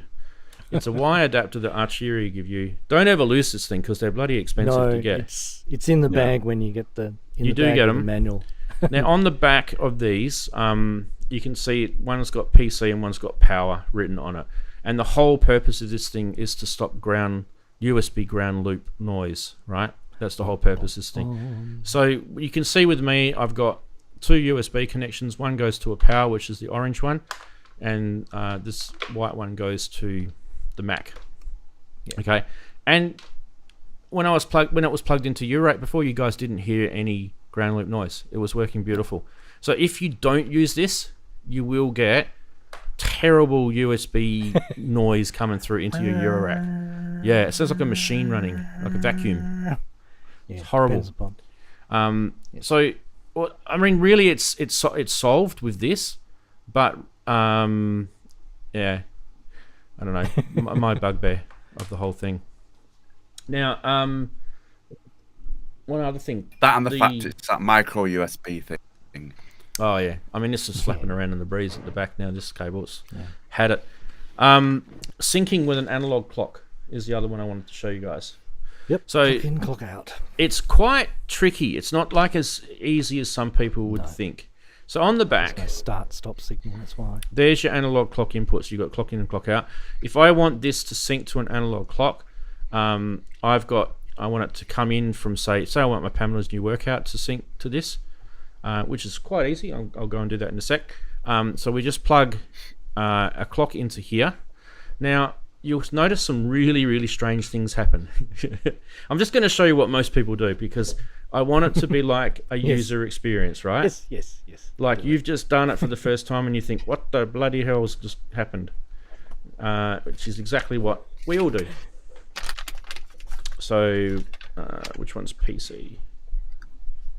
Power. Wouldn't it be nice if they made it a bit easier to read? I was going to say white on white is not a great idea. And also, I hate these cables. I hate them with a passion. Like, how many times do you do this? Oh, no, got to turn it around. Hang on. Oh, no, did I get it right? Oh, no, got to turn it around. I'm just doing it for a joke. For some reason on those ones? Yeah, no. Is it worse for some reason on those ones? I don't know. All right, turn it back on. See the angle in the side of the connector. Let's grab a. Hopefully, this one will. Does this reach? Ooh, it's gonna reach. I'm gonna make it. I'm gonna make it reach. It's gonna stretch it. Gonna stretch it. Okay, so analog clock in, bang. Okay. Can hear a little hum now, can't we? All right. So I want to then change the sync here, the little sync button, to clock. Right. Now the next thing that's going to happen is on my Pamela's new workout, which you can't see, it's off screen, is I need to go to channel 8, and at the moment it's just set to ×1 multiplier, which is interesting. We'll see what happens, right? What's going to happen, guys? Don't just ignore that 120 on there. Sorry, I touched the knob. 120. Just ignore that BPM. All right, I'm going to start Pamela's new workout. Here we go. Starting. Bang. So you can see there's the pulse. That's why I put the light cable in so you guys can see it. There's the pulse, right? Nothing's happening on the BeatStep. Nothing's happening. There's nothing playing, right? Nothing's playing. I can't stretch it any more than that, guys. It looks like it can't see any signal at all, doesn't it? It's not doing anything. What's going on? Why is it not working? I've got a broken connector. What am I going to do? I've got to call support and ask them what to do. So should I send my unit back? This is interesting, right? So actually, this is just a TS cable, as you can see. What you can do with the BeatStep Pro is you can put a TRS cable in the back of this baby. And I can't remember if this one actually works or not. I've got a TRS here, and I don't know if this is done, but that's a tip and that's the ring. Right? I'm pretty sure this one actually works. So now I need to remember which one's which. So there is actually a PDF that you can download off of the Arturia website, and I think it's really, really handy to have. I'm just going to open it on my computer, sorry, because I want to remember which one's which. Do the same. Downloads. Manual. Where are we? Ground loop. No. Clock in, clock out. That's it. Clock in. Clock in, out settings.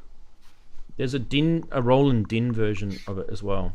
Okay, so it doesn't even say. A clock is the tip. All right, so that would be the BeatStep. The Pamela's new workout. So the clock is that, right? But what is start stop? It's the other one is start stop because we want the sequencer to start stop, right?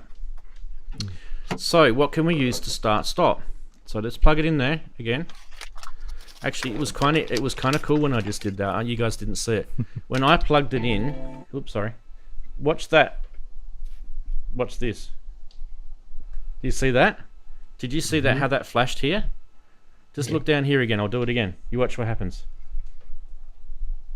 You know why it did that? Because as I was doing the electrical cable connection through, it went past the ring part, right, on that connection. So it was already thinking I've just given it a start-stop message. Start-stop. Right?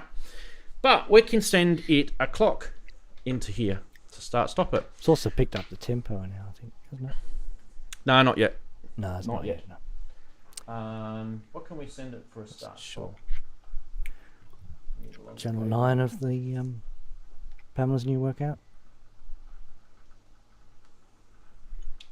The run. Zero channel 9. There's a run. I think the run might. Run work. stop. Yeah, run stop. We should do it. Yeah. So the run stop.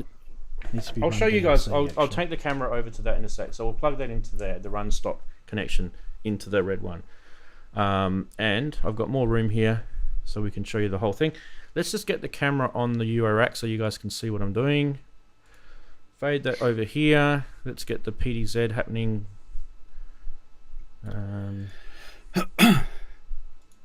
Oh dear. Don't die on us, okay? I'm trying not to. I'm waiting for the start-stop. He's holding his breath. It's probably not even going to work. Yeah. I've never actually done this before. I've just read it. Ah, flipping heck after that one. Yeah. It'll work if you can get a signal. All right. So we It's have obviously got. already working.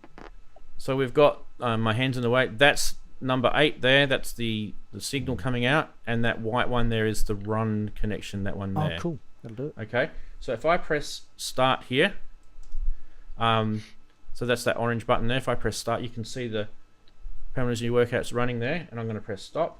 Okay. There, and it stopped. Right. So we're going to head back on over. That's exactly what I'm going to do. I'm not going to move my hand. In fact, I can actually picture this if I'm a good boy. There you go. So all we're looking at is down the bottom here, right? All we're looking at is down the bottom, and I'm going to press start. Here, I'll move my hand around as you can see. Go. Yay! Look at that. She's playing. But is it? Is it playing? Well, you have no steps. I'm in controller mode too. That doesn't help. Let's do it again. There you go. It's playing. But it is actually playing. Now, I'm going to take my little thing off. Look at how slow this is going. Dong. Dong. Why is it going so slow? I've got this thing running at 24 pulses per Yeah, so there's one more thing you got to do, right? And it's not hard to do. Let's stop it. Let's go to the MIDI control. This sucks. This is so much effing around, honestly. But, I swear to God. But that's the thing about the BeatStep Pros and the KeySets Pros. Get used to using the MIDI control center because there's a lot of good meat in there. All right, so we've got to go into where are we? Clock in, clock out. It's on 24 PPQ now. Do I want to put it to 48, or would that go slower? That will go slower. So maybe 2. No, 1 step. I think is what it's 1 step. saying. Yeah, basically 1 pulse per 1 step per pulse. All right, let's 16 pulses per quarter note. Yeah, 4 pulses. Let's go back to per here. Quarter note. Start again. Hey, it's working. There you guys go. So a lot of effing around, don't you agree? But once you know how to do it, it's actually not that hard. So I think just the trap for everyone is literally everyone will do this exact mistake. They will plug a TS cable out of the Eurorack into that or even their Volca. They'll plug that little mono Volca cable that you get with your Volcas into the back in that clock in, and they'll go, "It's not working. Why is it not working?" And it's because what you really need is this little splitter. And these things They are should awesome. use the Y cable. They should have included that in the bundle. They should have included it. Or they should have had an extra jack for it, start-stop, so at least you knew There it is there was there. something missing. It's good that that Trying little to get light's that working pulsing. for years. You can, Rance, correct me if I'm wrong, but you can't if you just put a TS cable in there, you can still get the sequencer to run if you press the play button. Oh yeah. It like will, a it Volca. will run. Yeah, like a Volca. like a conventional Volca. It still It's a clock dumb syncs, but sync. you've got to manually start it. Dumb sync. Yeah. But what a lot of us want to do is we don't want to go, oh shit, quick, press play. We want our system to like run, right? Like MIDI. Yeah. But there's amazing benefits to having that manual voltage clock on your BeatStep Pro. Massive benefits, and that like answers probably Andy's question from earlier. Timing, and it's tight because it's voltage. It's also one advantage and one over thing the is BeatStep versus the KeyStep Pro is you have that quick switch for the clock setting. Yeah, and a go nice to a little menu toggle on button. KeyStep Yeah, Pro. indeed, yes. That's good, yeah. This one here. I've been And I always trying to remember get on that to everything. work on this for ages. Sorry, Steve, go. Yeah, I've been trying what you just explained there. That's why I fell out with this, because I just couldn't get it to work right. So I think you just might have solved it. Saved this going to the tip. Awesome. Send it to me, mate, if you want to chuck it in the tip. I'll have it. Exactly. Yeah, never Oh, chip. I love the KeyStep Steve. Pro. Yeah. If you get a can should of have asked, I spray, could have like come spray round. paint, you can sell it for $100 more. So these are just Darren. these cables are just hoses, by the way. You get them all over the world. Hoses are a well-known brand, right? So Not literally hoses. Hoser, Just Guitar Hoser. Center's brand. Yeah, Hosa. just a generic brand. So I'll show you. I'll bring it out. And always remember PPQ, because quite a few times I've been messing about with things and I've complete brain fade about PPQ and wondering why something's not running right. So it's Well, the it doesn't one. help. It's the one that's got the tip in the ring label on it, Separate. and you've got the Yeah. TRS. Yeah. Yeah. So make sure you It's get that same. particular one. Yeah, £7 or something. It's wow. it's not expensive. I've got a few up here as well. What was I going to say? I forgot. You can make them. They're actually really easy to make.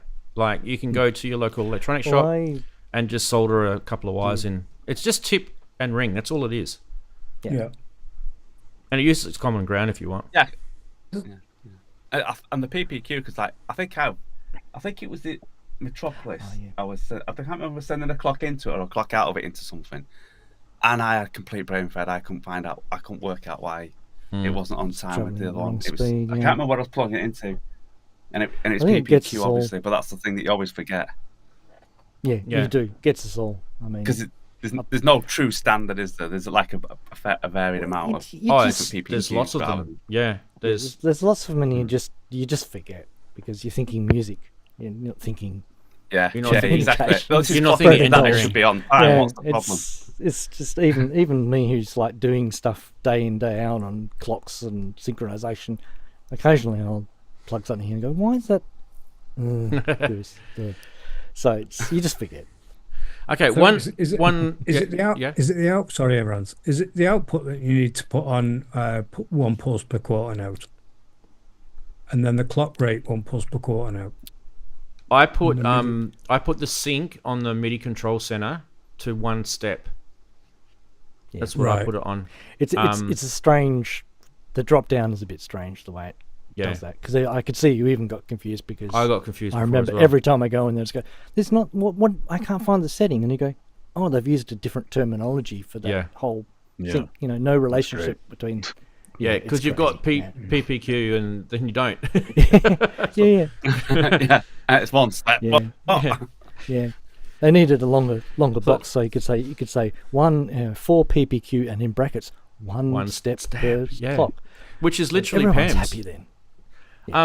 Also in PAMS you can actually change. There is actually there's a module, like a little expander module for PAMS that does the 24 PPQ as well. Cool. So that's handy. That's pretty crazy. Yeah. So you could leave your your BeatStep Pro at the factory settings and then run it straight out of that, and it would probably do you well as well. Yeah.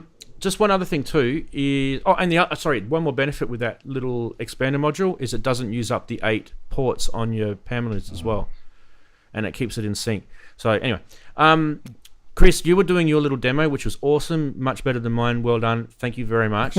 One thing that you talked about just briefly, and I kind of want to hone in onto it because it's kind of like an advanced tip, and that is tuning. Tuning on this can be an absolute nightmare. The voltage over the octaves issue is going to be, this is when we're talking about tuning, we're talking about it via CV. So when you're using this with all the CV connections on the back, with the sequencer 1 and the sequencer 2, you've got pitch and gate, right? So always, if you can, use digital oscillators. It's a good start. If you can't, use a quantizer. Quantizers. Yeah.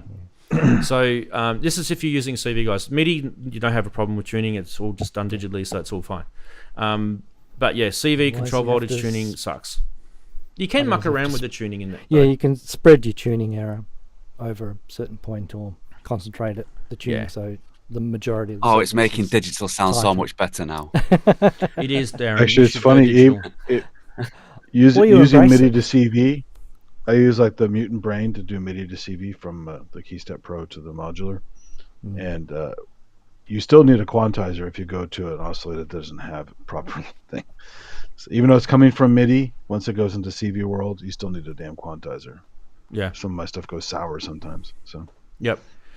Just a quick one. Kosh Dukai said it correctly in chat. If you do have a TRS cable that already has clock start stop built into the one TRS cable, it's like a stereo cable. So if your gear connects stereo, it's TRS, same thing, to one end to the other, and you're all good to go. That's no problem at all. I was specifically talking about a lot of the Eurorack stuff doesn't. A lot of the Eurorack stuff has a separate clock to a separate start-stop action, so the splitter cable is your friend. Have one around just in case anyway. By the way, that actually can be a cool thing. So remembering control voltage, you don't have to necessarily have that start-stop behaving the way you want it to behave. You may want to actually have a gate or a trigger sending that start-stop. And so you can think about it from this point of view. Voltage high and to voltage low, you could have that triggering your BeatStep Pro to play and then to stop, and you could actually sequence that into some sort of control voltage sequencer thing, which is kind of cool. So it's not just necessarily the rudimentary way we're thinking about doing things.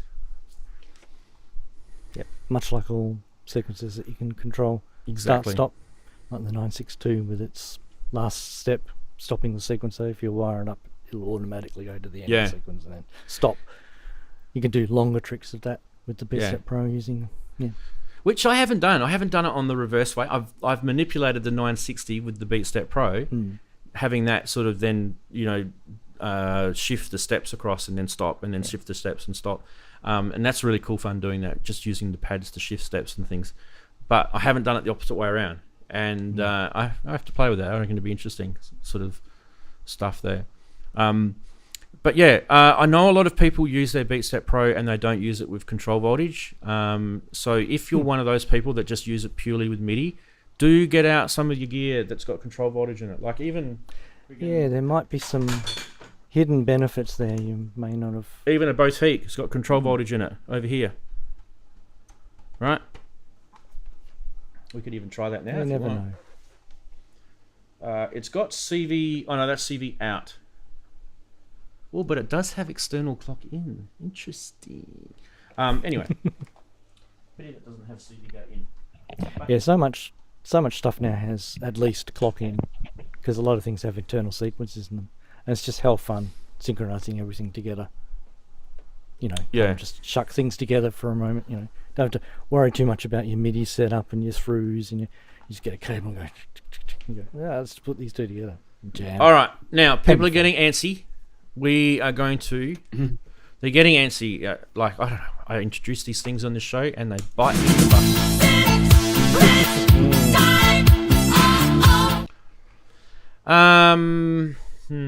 Shall I give you the third clue? I mean, you guys already know the answer. If I give you the third clue, you're going to be like, oh my God, I already knew the answer. The third clue is arithmetic. Stick your answers in, people. You guys already knew it. I knew you knew it. I mean, the show was like dropping hints all through the show with other products, right? Look at all of you guys. The MP32, for example. What? Sorry, Wigoo. What did you think it was, Buds? I mean, yeah, all of the Roland LA synthesis would have sufficed. Wigoo covered it, because I was going to say it was either the 5, because I thought Ranzee owns a 550 still. He hasn't sold it. D550, yep, that would have been correct. Yeah. Yeah, it doesn't have to be a synth that I've got, by the way. I actually probably have done most of them as synths that I've got here, but it doesn't have to be. Good. Yeah. Good to know. I thought that would be easy for you guys. Do I always have to make it hard? What do you guys want? Do you want me to make it hard every week? Because I can. You can't please Pick people another all the tricky time, marketing speak one. That'll be fun. So. Yeah. Yeah, he'll Find explode a, find a, everyone will find be a getting brochure. Yeah, that says something weird. Use that. Let us, like, I think the thing is there's people with synth knowledge that's really, really high, right? So if I said PCM, linear arithmetic, you guys are going to go straight away, bang, D50, and you would have been on the money. But not everybody knows what that is, right? And so here they are probably Googling it, or they're trying to work it out. And don't forget too, a lot of people that are younger may not really know a lot about the D50 because it's kind of, it's kind of a has-been synth. It's kind of it's classic and everything, but it's a has-been, yep. Right?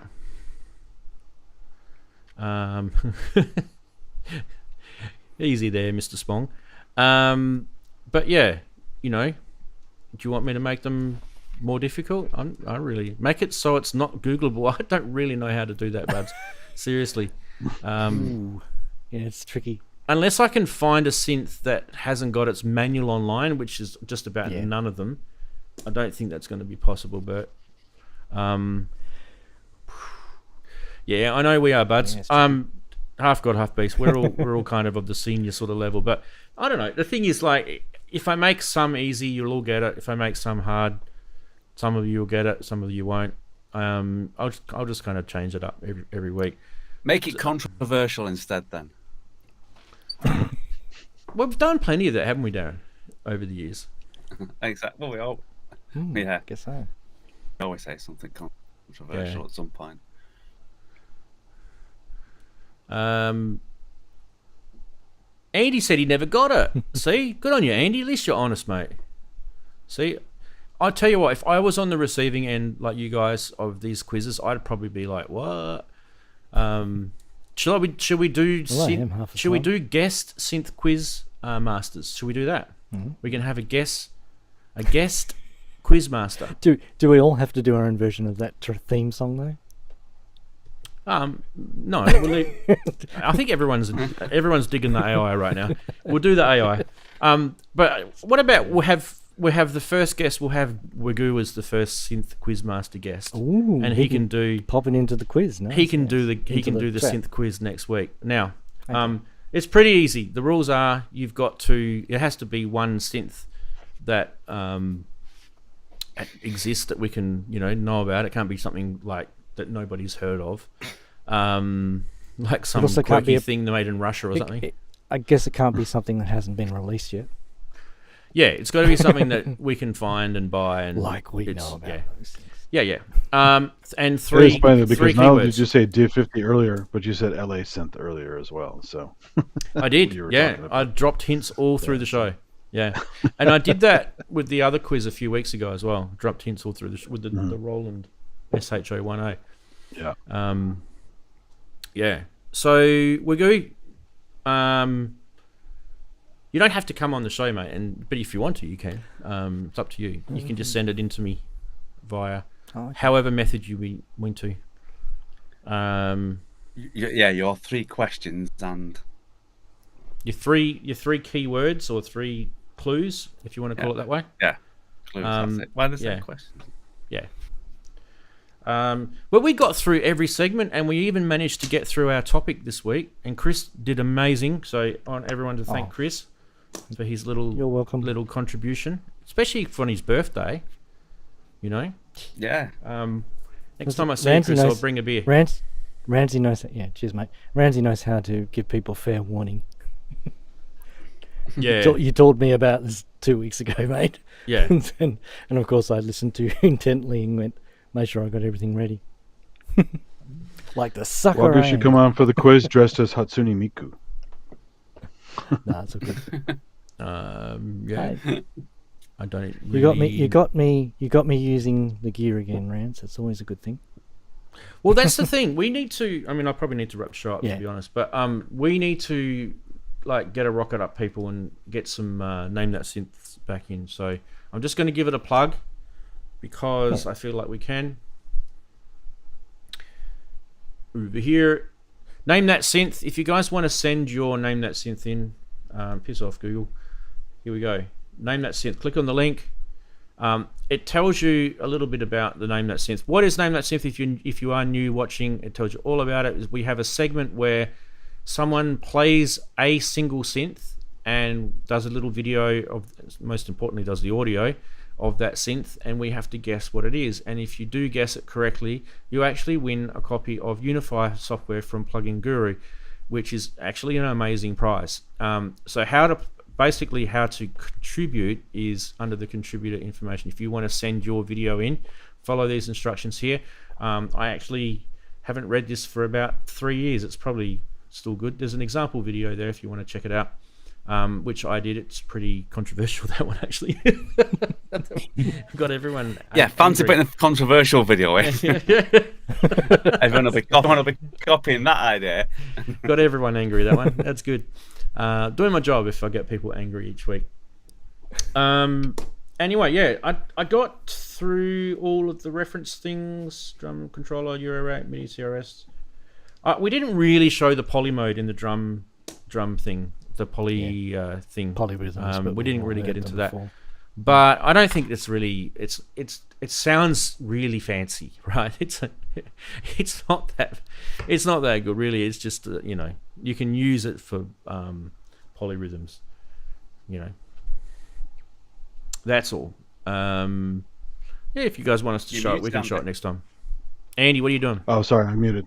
I was saying there are some of the cool functions of the soft settings under the various buttons with the shift for pattern shifting and things like that. Oh, where you right, can shuffle. Those are cool functions on there as well. Rotate and stuff like that's cool. There's a randomized shifting. And there's definitely you can shift by an octave or shift by whatever if you're using note values. But, On the cheat sheet, was that though? I didn't see it on. I don't know, but it's screened on the unit, right? Isn't it screened under those little step buttons? Oh, you mean the shift features? Yeah. Is that what you mean? Forward, reverse, all that sort of stuff. Yeah. Yeah, we mentioned that. Yeah, there's all kinds of cool stuff in there. Did you? Okay. Yeah, we mentioned that. I stopped to get water, so. No, it's all good, man. It's all good. Chris actually showed forward and reverse. Yeah. I mean, there's other things in there like scales, chromatic, major, minor, Dorian, all that sort of stuff that's in there. Yeah. Look, this is not a full review of the BeatStep Pro. That's not what this is. This was kind of more. I really sort of thought more like a lot of people. I watch a lot of people do videos and they do BeatStep stuff and they don't plug it into their Eurorack or their desktop synths that have got CV, modular, whatever you want to call it. Right? They don't do that, and I think a lot more people should because it's actually really, really cool. And I'm wondering if it's because pretty much only Loopop did that, I think. Well, I'm just wondering if because of that ground loop noise issue. That's what I'm wondering. They've the horrible sound coming out of their Eurorack, and they're not going to use that anymore. That's crap. But it's probably because they're just not using that Y adapter because I've lost it. Perhaps, yeah. I mean, hands up who's got a BeatStep Pro and I've lost a little Y adapter? I have the adapter. I've never used it. Yeah, Darren. So. There you go. I think I've got the adapter actually somewhere. I'm sure I've got it in my case somewhere. That was one thing I didn't lose. I just had apart from it being bent, and now it's gone sticky. So it's now bent and sticky. It's bent and sticky. Bent geezer. You bent geezer. You are dirty. By the way, for those who are really into it and using it with Eurorack, they've made third-party breakout modules that mimic the color coding and stuff, so you don't have to always look in the back of it and stuff. You can actually that is a pain. Pre-patch a bunch of stuff. Yeah. You see, I took a photo of it because I wasn't going to try and get the camera in there. How old is the KeyStep 37? It's not that old. It's probably 2 years old, 3 years old maybe. It's not that old, right? Mm. They haven't learned, have they? Because they gave me this, which is a little MIDI Type B breakout box, right? That goes into the back of the KeyStep 37, so that you've got the same thing. You've got power and focus your bastard and PC. It's literally the exact same technology that's in that other cable, except for the big chunky thing. So, yeah, haven't learned, have they? Well, it's a problem when you have so much connectivity simultaneously. That's where it gets difficult, when you've got computer and MIDI and CV, and when you put it all together in one unit, it's very difficult to eliminate ground loops. It is, but I think with some clever electronic engineering, it's easy to fix. Yeah. And I think that a lot of people just don't put that circuitry design in their gear. Because it's cool trick on the easier. KeyStep 37 and Pro, though, if you have them, because they have LEDs over the lights, or lights over the keys. If you run your like chord things, like the little Roland Rolka thing into the thing, you can see the chords being played on the keys, so you can learn the chord shapes. Yeah, right. That's cool. So yeah, it's that very is cool. Nice visual aid. Nice, like that one. Good job, guys. Light up keys. Yeah. Do hit like if you like the show, guys. I think I've got a button for that somewhere. Where is it? Is it this one? If you like the stream, don't forget to click like. You don't have to. You know, it's only free to do it. Apparently the algorithms like it. Feed the algorithm. I have got to work tomorrow, so that sucks. But other than that, enjoy your weekend, guys. Make sure you press record, please. Tip of the week, tip of the year. Press record. Yeah, press record. And Darren's got music coming out tomorrow. No, Darren? Yes, Joe? You're going to have an easy weekend. Well, I've not done anything. So it's either get up in the morning and write a track in an hour, or thereabouts. Do that. Not including the video, or not. I'm like I'm writing for the festival at the end of the year, at the end of August. So. Maybe don't do it. Yeah. All right, guys. Don't forget to jump onto Henrik's stream in. Yeah. Is it about 2 hours? Later. 3 hours? 2 hours or 3 hours? I put it in the link. Well, they haven't changed time zones yet, so it's for me it's 7 hours off, but we change next week. You know, by the way. Yeah, you guys change. 30th of 30th of March, is it, Darren, for you guys? The last Sunday in March. Yeah, the last Sunday in March. Yeah. So we don't change ever. So suck it for you guys. But 6th of April is the other side of Australia. I love it. I just love it. Don't you? Just watching the rest of the world be stupid about this daylight saving. Well, it's weird how your country doesn't do the consistently. I think Arizona doesn't do it either.